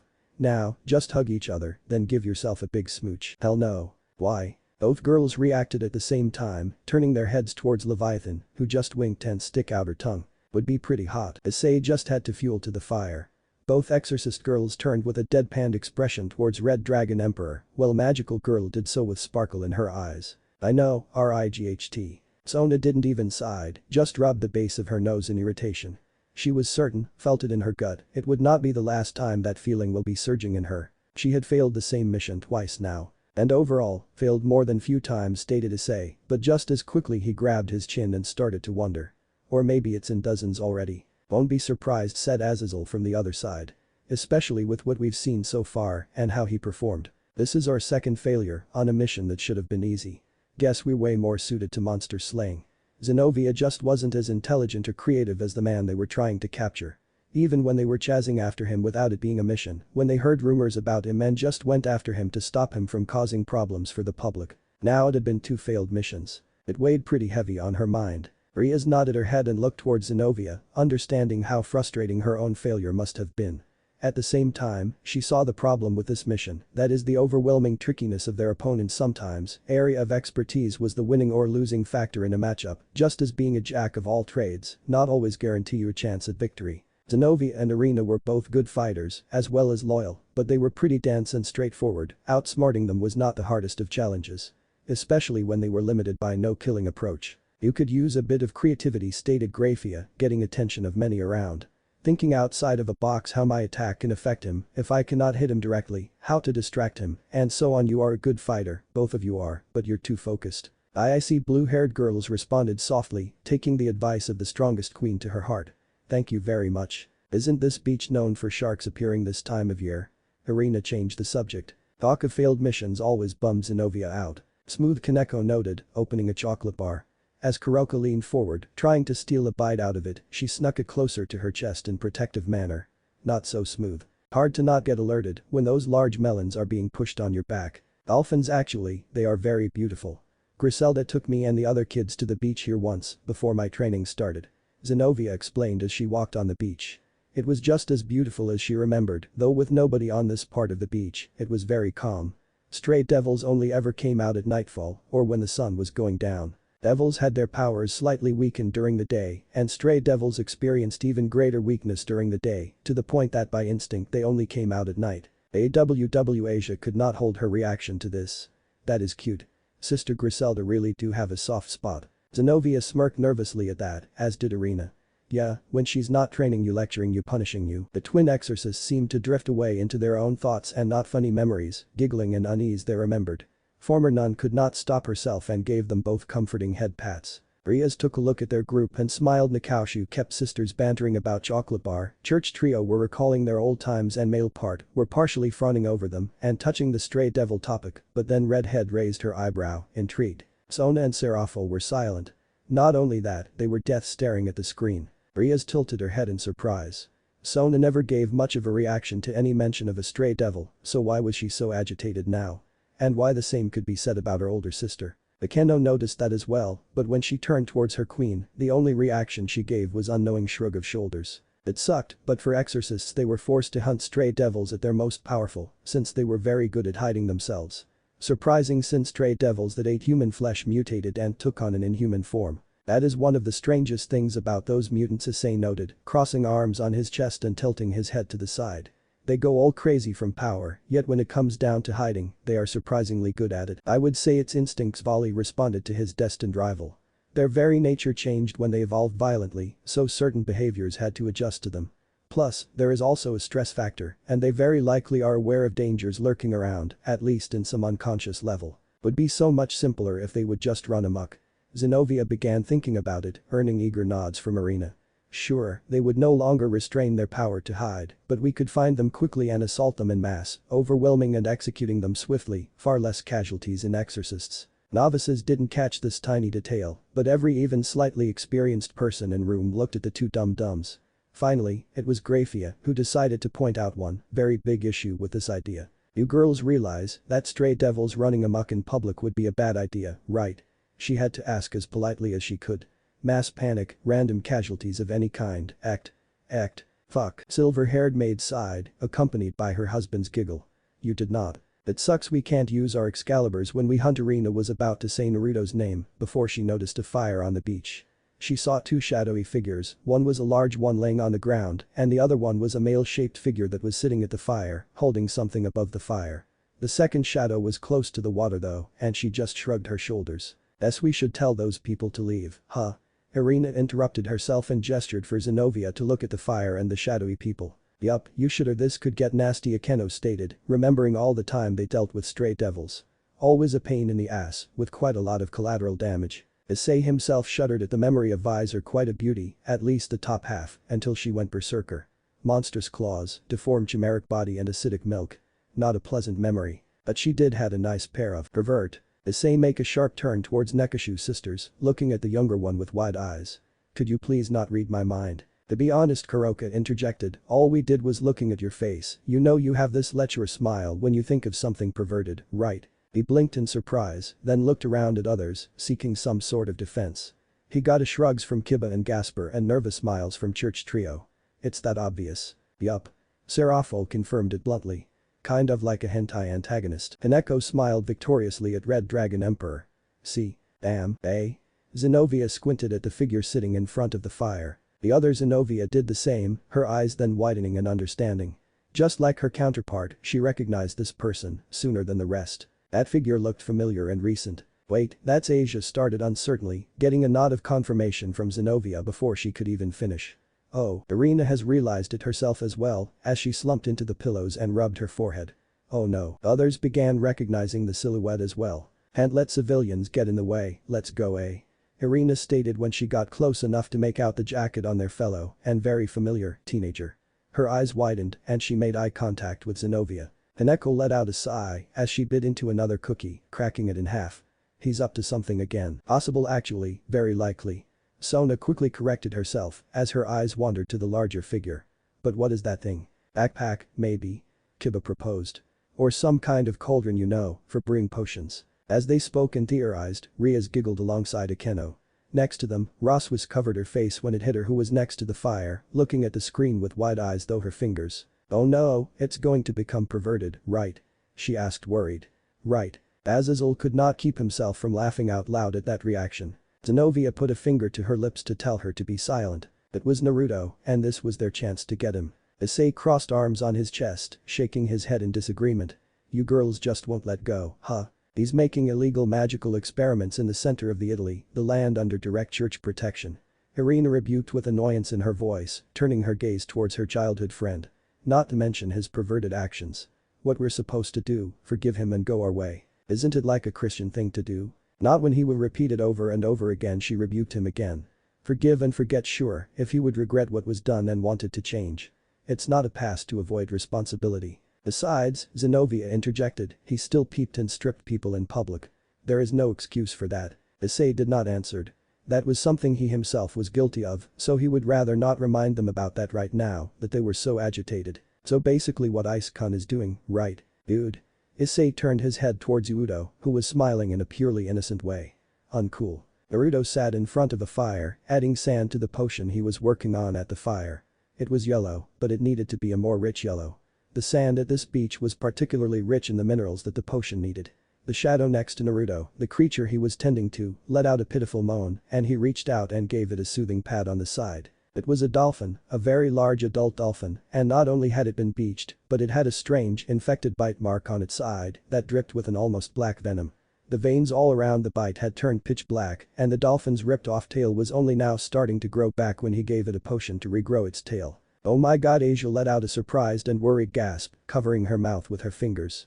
The sight was gory enough to make her visibly disturbed. "What could?" Stray Devil Sona answered the question before the former nun could finish. "No water animal could leave such a bite, combined with a black venom. Not even mentioning the missing tail. He either escaped, or this stray devil was toying with its prey." Serafol deduced, lowering her voice and letting out a shallow snort. Ironic. Both Citri sisters were on point with their assessment, even if a bit cold. None however batted an eye to that, each of them had their own share of blood and injuries. But it seems that this time, troubles were not Naruto's fault," said meekly Gasper. "In fact he seems like he's trying to help him." Ria's crossed her arms under her regrowing tail is one thing, but can he make an antidote for that venom? "Don't worry, I'm going to see what I can do for you." "Looks like he's at least willing to try," responded Surziches, his lips curling into a tiny smile. "Perverted as he may be, he really is a good person. We got you." Red-haired Mau chuckled. "And here come the vigilantes." Asia, watching this, turned her head towards Irina and Zenovia with a very angry pouting expression which made her look quite cute. Nonetheless, both Exorcist girls turned their heads away from their friend, feeling some sort of shame at their counterparts' rash action. In their defense, they may not see all of what Naruto was doing from their position, Zenovia stated, although distancing her and Irina from their counterparts. "Besides, he's our target." Asper shifted away from the girls. "You're ruthless." "Now, it's not that bad," started Irina. Naruto was tackled into the sand as his head was forced to the ground and both of his arms were pulled behind his back. "They absolutely ruthless." Dampire accused them while moving behind Issei and Udo. "Straight up savage." Hey, it's not that. You dare to deny the recorded evidence?" Issei asked them with shocked expression, deciding to turn Gasper overreaction into a gag. "How far gone you are." "Oh come on, Issei, that's." "And here I thought you were an honored fighters." Kiba has unexpectedly joined the joke. "Nice one," Kiba thought Issei. Although is he really joking, or? Finally, Riaz and Akeno could not hold it any longer and laughed out loud. Soon, they were followed by Kuroka, then Azazel and Mau pair, and joined by the smirks of the rest. Only then, Irina and Zenovia realized what was happening. "Oh, very funny." Irina pouted, turning her head away. Asia raised her hands and gently patted her friends' heads. Now, what? How the fuck?" Naruto shouted in shock and surprise as he was pushed deeper into the sand.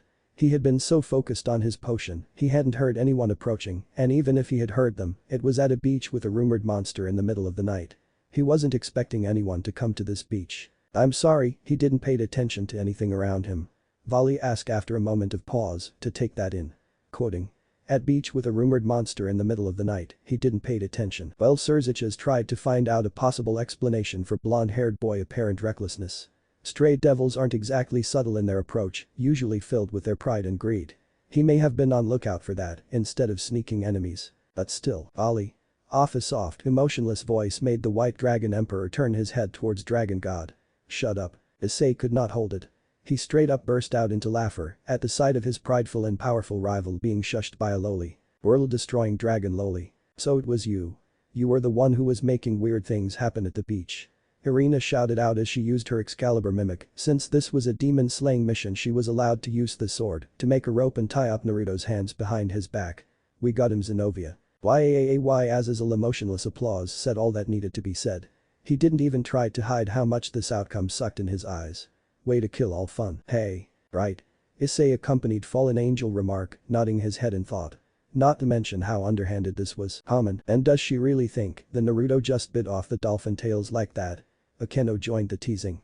Some people just jump into the conclusion right off the bat. Ria smirked awkwardly, watching her friend's teasing efforts. Irina was now close to the point of fuming, holding it together by sheer power of will.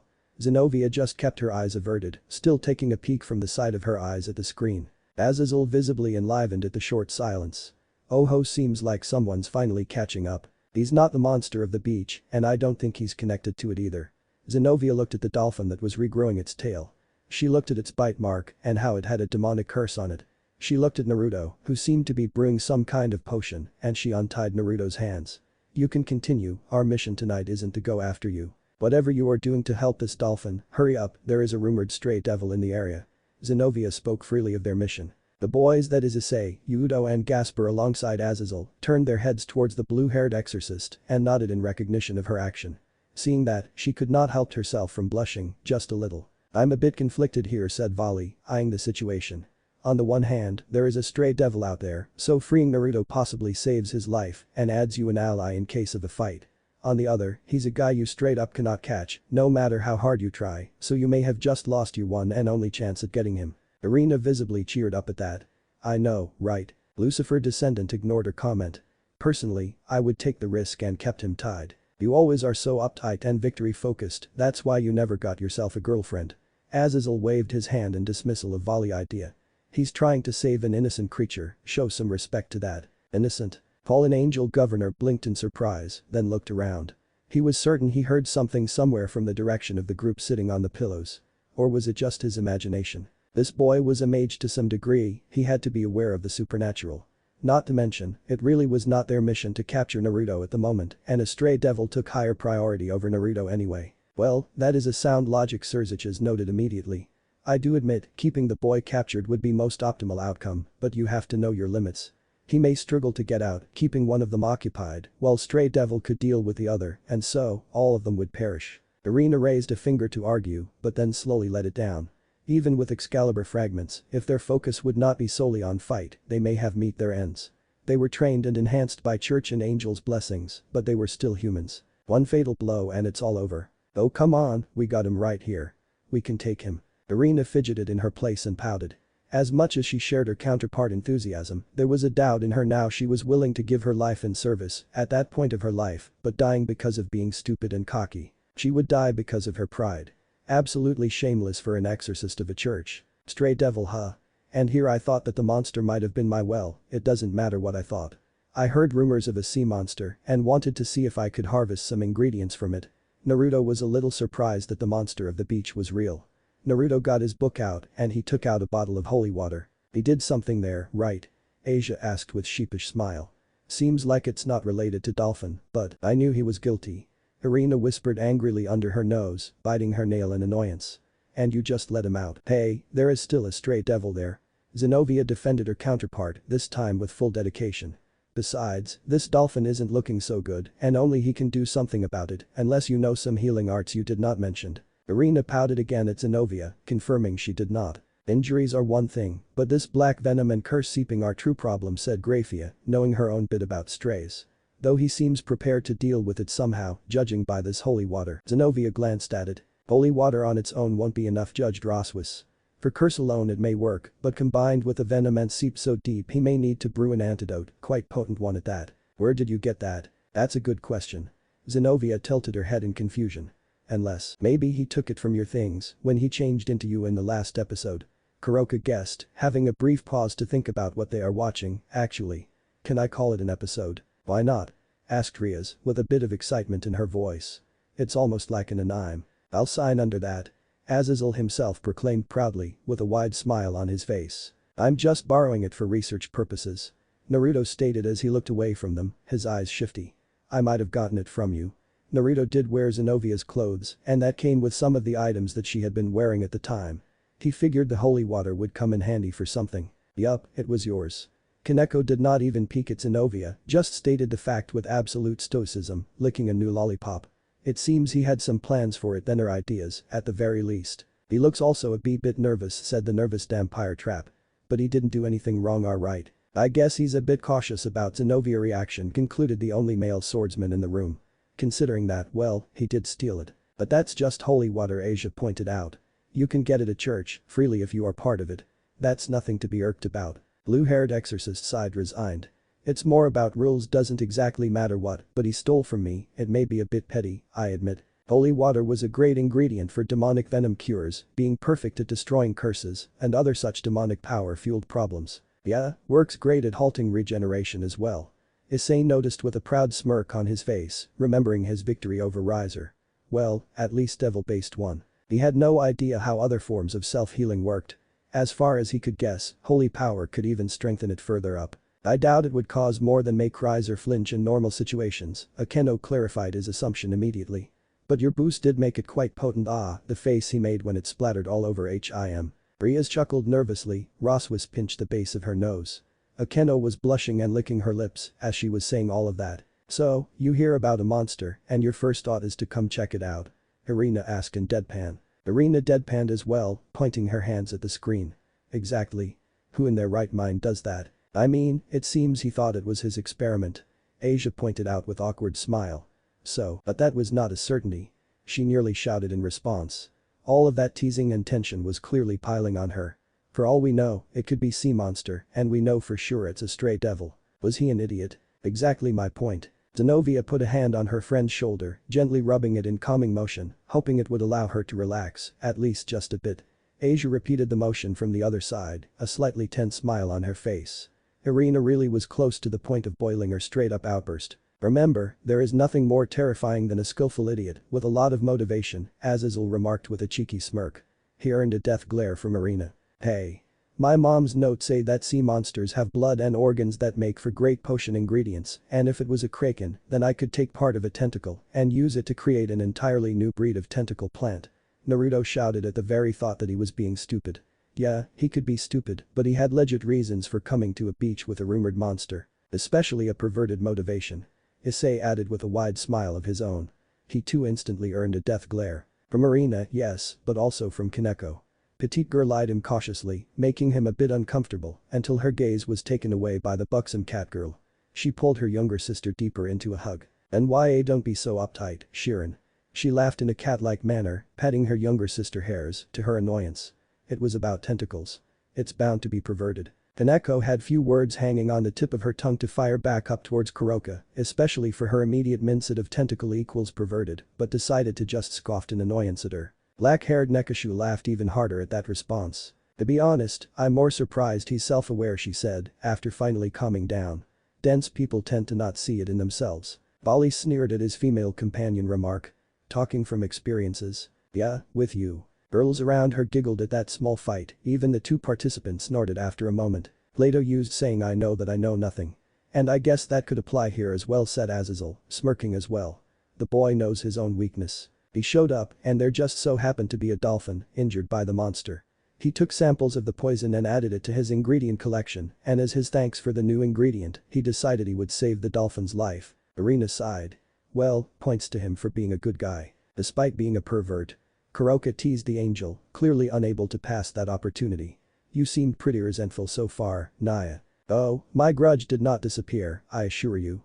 She responded with a fire in her eyes. I just cannot understand why he is wasting his talent on being a perv. Some people just finds their fulfillment, their life goal, in the most strangest things, said Surziches. Keeping a peace, being the best, and he seems alright with advancing his alchemical skills through those perverted experiments. He would have saved it anyway. That's just SWEET. Asia could not hold her awes over this act of kindness. Helping cause of being paid was still helping, but selfless help hit just different, and of all people, this cute former nun could really value such act. That's stupid, you're stupid. Why do you make perverted things all the time? Irina shouted at Naruto as he added holy water into the potion. Yeah, that's what I want to know. Chestnut-haired girl agreed with her counterpart.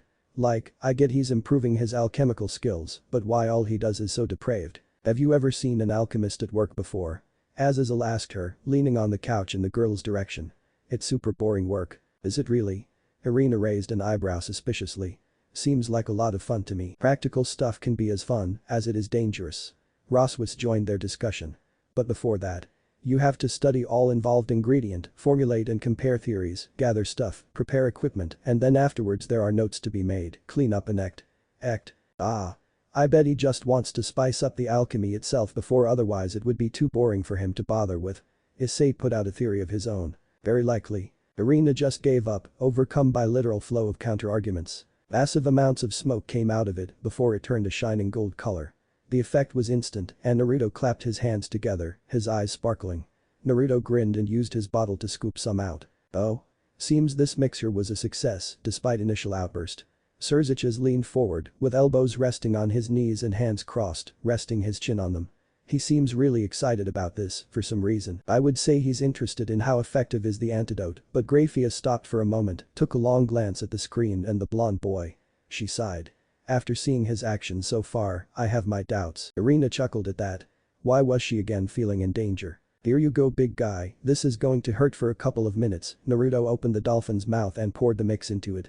He gently rubbed its front and got it to drink it up. You can do it, Asia cheered the harmed dolphin, really hoping for the best. Just endure it. It was Roswitz who raised her brows at the scene, as one thing did not add it up. Wait, why? Why would an antidote hurt? Zenovia questioned Naruto. Yeah, exactly. Asia blinked in confusion. What do you mean? Antidote only effect is to neutralize the poison, said Zenovia, also catching up on the strange part. There should not be any pain during that process. Naruto blinked. Oh no, Irina shivered. I think I can see where this will go. Oh yes. Issei cheered.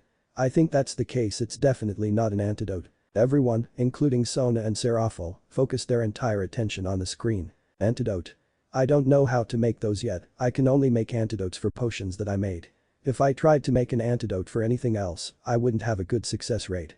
I didn't make an antidote, but what I did make. Naruto spoke as the dolphin started to twitch and squirm in the sand. Naruto looked at it and he crawled to the dolphin's side and he placed its head in his lap. SSSSHHH, it's going to be okay. Your life is going to be saved. The potion I made isn't an antidote, but it will save his life. It's a regenerative potion made for humans. It uses a mixture of alchemy and magecraft to regrow lost limbs and organs. Naruto explained. Wait, oh. So that's what's going on. Asia, alongside others, finally got a better grasp of the situation. The violent twitching of the creature became now something understandable, a body reaction to strengthen the quickly regrown parts. But she still had some questions, so she turned to older devils. Is it really that much harder to make antidote? No, if you know how the said venom works, Ria stated from her own experience.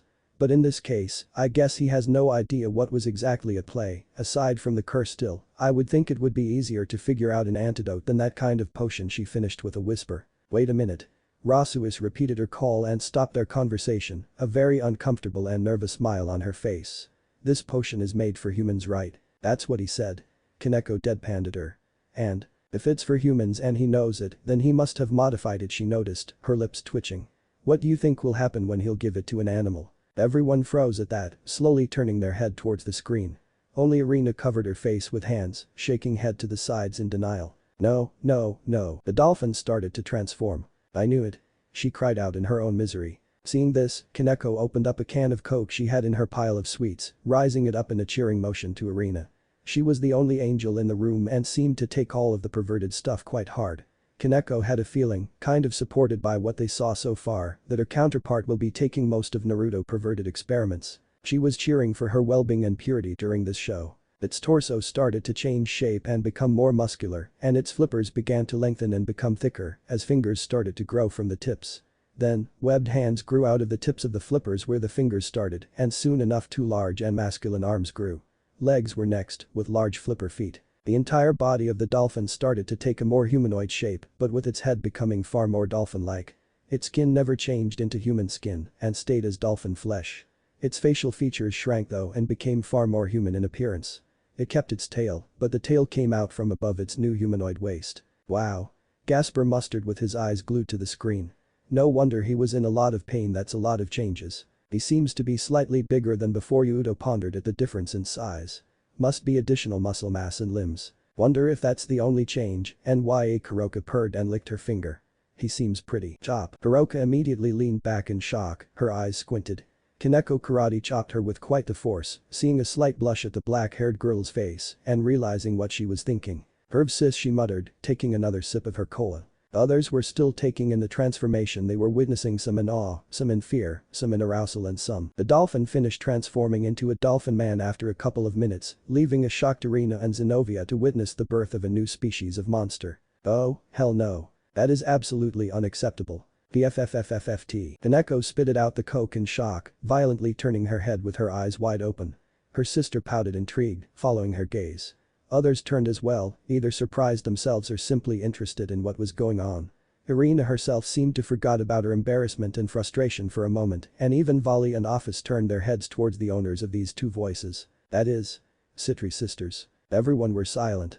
Those two have spoken very little though the course of the screening, focusing on what was going on since they saw the title of this particular episode, and suddenly, they seemed willing to protest with all of their might. Riaz was the first to regain her composure. Sona, explain. Not much to explain, really, it is simply unreasonable, she stated calmly, adjusting her glasses. To do that with a dolphin, of all sea creatures. I know Citri clan is pretty strongly connected to the sea, but is that not a bit too overprotective? Akeno had to ask. It's not like he's ruining an entire ecosystem, not yet at least. Serafal has crossed hands under her, puffing them up to make a point. But he just gave a dolphin arms and legs, allowing him to come up to the surface alongside being able to live in the waters. Calling it a mistake is an understatement. He just saved a dolphin. Asia joined their argue, a pretty annoyed pout on her face. How is that a mistake? Citrieris looked at former nun a bit hesitant. As an heir and former heir of their clan, she and her sister had a vast knowledge of the sea and its creatures, both natural and supernatural, which in their eyes made one thing absolutely clear. Dolphins on the land were a bad idea. She was just uncertain if she should speak about it. Eventually, Sona made up her mind and sighed heavily, rubbing the base of her nose. Do you realize how vicious dolphins are as a species? That question caused a lot of people gathered in the room to stop their current train of thoughts and look at her. Among them, Issei looked the most bamboozled, though Church Trio was not far behind. What? Humans beats them, of course, considering all of the war crimes and psychopaths in the history. She quickly clarified that part. But they have conscience and can feel bad about what they did, while dolphins act mostly out of instincts. You're surely joking. Zenovia assumed with a nervous smile. I mean, what they even supposedly did, that killing for fun, tormenting their prey, capturing and gang raping females, Sona recited in one go, leaving all who wanted to say something with mouths agape. They also often beat pufferfishes to get high on their toxin, as well as murder other sea creatures and use their bodies as toys for pleasure. What the fuck? There was even a case of dolphin murdering a human. Out of jealousy, Serafal added her own 2 cents into the information dump her sister provided the audience. What the fuck? Kaneko had to ask twice, as she alongside most of the room looked at the Citri sisters in a mix of awe and fear. Utter disbelief. One of those two or both combined. How do you even know this? Irina shoot out her question, still processing all of that. Dolphins were supposed to be kind and pure-hearted animals, not those savages. I'm Citrieris, we have a strong connection to the sea, so I have to possess adequate knowledge. Sona turned her head away, uncomfortable look on her face.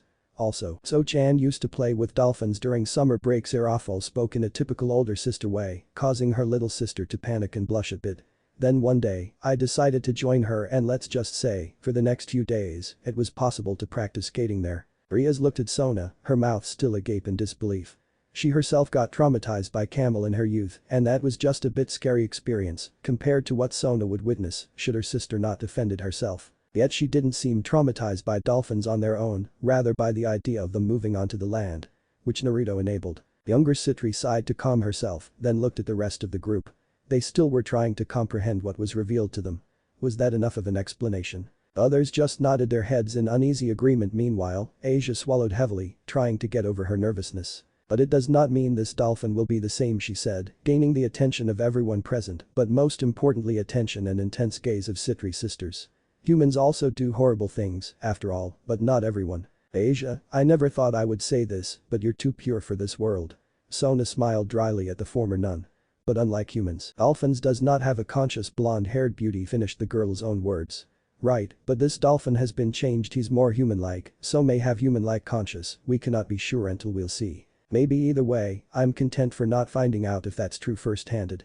Citriera sighed in relief. Unlike her sister, who somewhat kept her cool, she had to let out her thoughts to calm down and turn back to the screen. Anyway, let's continue. I did it. I created a man-dolphin. Dolphin man, I'm going to call it a manfin. You are a manfin, and your new name is Dan.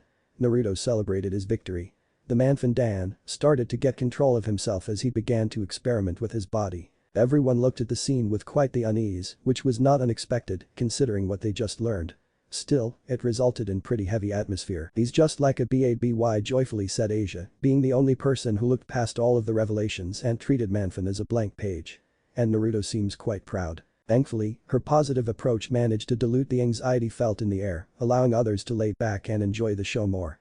Serafo, who was one of the few unaffected, smiled at that, happy that others could still enjoy themselves. Sona herself smirked at that as well, easily understanding the positive influence of the former nun on the others' mood. It seems he is quite proud still, I'm not trusting that. He took control over himself and started to stand up. Oh, wow. He stood well over 9 feet tall. So-chan, don't look. Shouted panicked Serafo, quickly trying to cover her sister's eyes. You'll get corrupted. And the manfin looked down at all of them before it started to look at the way they moved their bodies and he began to copy them. Dirge trio blushed. Asia and Arena heaviest, escaping with their gazes to the other side of the room, and so did Rias, alongside Akeno and Raswas, as well as Nekashu sisters. Though Kuroka, alongside Akeno, seemed more interested than embarrassed. Even Grafia herself raised an eyebrow. Meanwhile, Boy seemed pretty agitated, or maybe jealous. Or a mix of both. Oh my god, Irina covered her eyes when she saw that Dan was indeed a manfin. Since dolphins didn't wear clothes, Dan wasn't wearing clothes when he took humanoid form either. Dan started to take experimental first steps across the beach and Naruto jumped up into the air and cheered. Seems the hero angel is always getting a first-hand experience, Kaneko noted as she saw their Irina did the same as her counterpart, only she did look through her fingers. First tentacles, now this won't you fall. Not my fault he's keeping pulling out those hentai monsters all the time. She shouted in desperate response. I'll be fine, just need to focus and not think about it. Twin-tailed Exorcist then slapped her face with both hands, sending a shock through her body and straightening her resolve. She sent Kaneko a reassuring thumb up, more for herself than Catgirl. Would it not be better if she just didn't watched? Kuroka whispered out her question. Michael did not come, after all. Petite Nekomata just sent an angel girl a deadpan look. I guess she just is an hero angel. My baby boy is already taking his first steps, look at him go. Isn't he amazing? Look at my big and beautiful baby. I knew it was a good idea to use my DNA for the potion. He's cured, he will survive, and I made sure that he would keep his ability to breed. He can have sex with dolphins and humans to make babies. This is the birth of a new monster species. Naruto celebrated very loudly, while the two girls were still just stunned by what they had just witnesses. So he can live on the land and actually reproduce with humans, great, thanks for a nightmare fuel. Sona sighed in mental exhaustion, leaning back and sinking into the pillows. What's next? He's going to create his own civilization. I think you exaggerate a bit, Sona. Rias reassured her friend with a sympathizing smile. It's just one specimen. Even if he would evolve further, it would take decades, if not eons, for this one manfin to actually create an entire new species, let alone an actual civilization. Sona rubbed the base of her nose and closed her eyes. She was absolutely aware of how long it would take for this one creature to sprung into an entire race, but the possibility alone made her unnerved. The fact that this creature had a human DNA, so could have some of the human traits, was no help at all. It could inherit all of the bad traits possible. She took as little solace as she could from Asia's words from the possibility of this manfin, Dan, inheriting some positive traits that could temper its nature. Unless he actually modified his reproduction process itself, Grafia responded to Rias when that thought suddenly crossed her mind. Sona's eyes snapped open. Wow. Though, I hate to say it, I only slightly modified the potion my parents created, so I can't really take credit for it. I would have never been able to make this potion without their notes. Naruto did have to concede that a potion of this caliber would have been outside of his skills at the moment. He just used what skills he did have to modify the potion, hoping that it would have the desired effect. That would explain a lot, said Surziches, crossing arms at his chest, with a smirk on the face. It was strange that he had problems with figuring out an antidote, yet such mutating potion was in his range of skills. Working on an already existing work is much easier than making it from ground zero, Grafia summarized her husband's train of thought. Plus, he did said it was originally for humans. We could technically figure it out then. Nah, we had too little information on it then. Azazel shrugged his shoulders in uncaring fashion. Would not change anything anyway. Roswis, though still blushing hard, was shifting through her thoughts, mumbling to herself. Just who the hell were his parents? To make a potion of this caliber, yet prone to modifications. Probably not someone we would know as Azazel answered to her. Considering that none of us is aware of them, or Naruto, I think it's easy to assume they do not exist in our world, or they occupy different position and by such, possess different set of skills. Rasuis, Crimson Mayu and his silver-haired wife, as well as Sona, nodded to that, assuming it a most possible option. His main goal was to save Dan's life, but he would be lying if he didn't admit that his other desire was to see if he could also turn Dan into a new monster species. He really is a good person though that perverted side is constantly in charge, Gasper noted meekly. He seemingly was the only one among the younger male audience who show no jealousy towards creation of Man-Dolphin. Or he may just want to experiment. Two birds with one stone, if you ask me, said Issei, counting both the healing and mutation of Dolphin, as well as doing it for perverted and scientific reasons. Besides, as you said, he is a good guy, so let me tell you this: bad guys should not have a monopoly on crazy scientists. He's an alchemist, not a tails. Its penis is retractable, Zenovia noted in a dumbfounded tone, only able to comment on what she was seeing. The other blue-haired girl could only sigh in the same tone as her counterpart spoke, literally unsure what else to say. Not only was she actually inexperienced, although eager to change that, but the sight was just so weird. Naturally mutated mechanism or intended modification, said Serafo, intensely eyeing the monster. There's no way he would be able to walk or swim normally with a that big. Issei dully noted. So, there are disadvantages. Of course there are. Leviathan immediately turned to the boy. I mean, guys complain about having small or medium, but all you have to do is to gain some actual skills to please the woman. You say like it's nothing, but that thing on the other hand. Serafo completely ignored Issei's triad response. With any sudden movement, it'll swing left and right, and I'll feel sorry for any virgin girl trying get that into herself or any petite girl at that. I can handle it, but Zenovia wanted to thank the petite Mayu for saying something, but then the talk went towards that topic. Sona herself turned red at her sister's antics, covering her face with one hand. Well, of course, with a big dong like that one, he wouldn't be able to swim nearly as well. So long Dan, off into the ocean with you. You be the best monster you can be. Naruto proudly proclaimed as Dan approached them after slowly mastering the ability to walk on dry land. He looked down at Naruto and tilted his head. Do not be the best monster, said Sona, still covering herself from the embarrassment. Just behave. Maybe that's what he means by that. Asia proposed, taking another look at the screen. He's kind of cute. Dan smiled at Naruto and started to make dolphin noises and rubbed himself against Naruto to show affection and thanks for saving his life. Aw, he's a good boy, she nearly purred at the scene, clapping her hands. It's really like a father and son. Citrieris took another look at the former nun. She really was hopelessly optimistic, but that wasn't such a bad trait now. A good distraction from thinking about this new species of dolphins-like beings, able to walk on land. Then, he went towards the water and jumped into it, and the manfin swam away into the night. Goodbye, Dan, hope to see you soon. Nya Kuroka blew a kiss and waved her hand in joyful motion, getting a deadpan glare from her sister. Huh? Shirin, are you jealous of your big sis attention?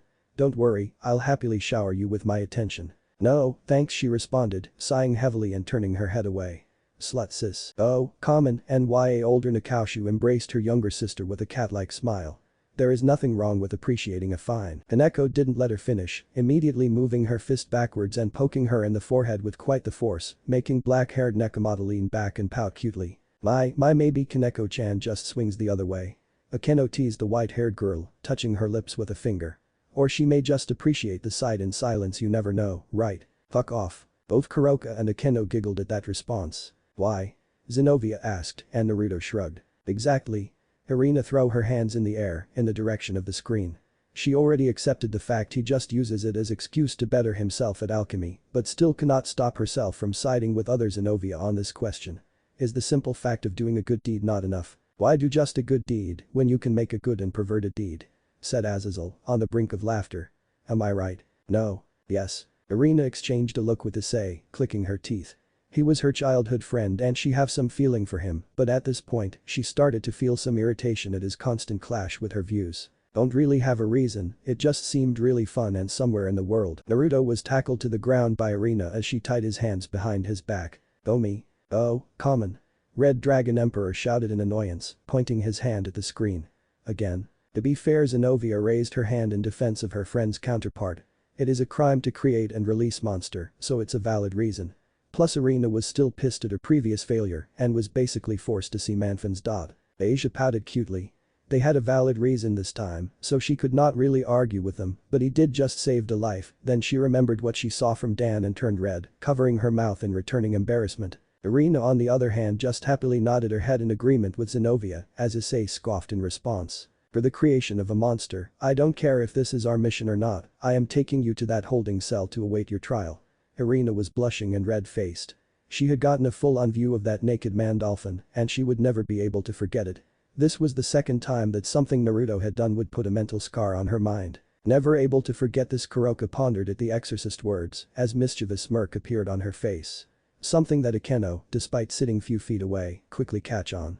NYAHAHA well, we have one thirsty exorcist here, or rather thirsty ANGEL. DT thirsty. Irina cheeks burned up in a deep red from that accusation. WWWW what do you? Oh, you really keep it appearance even now. Akeno joined in the teasing.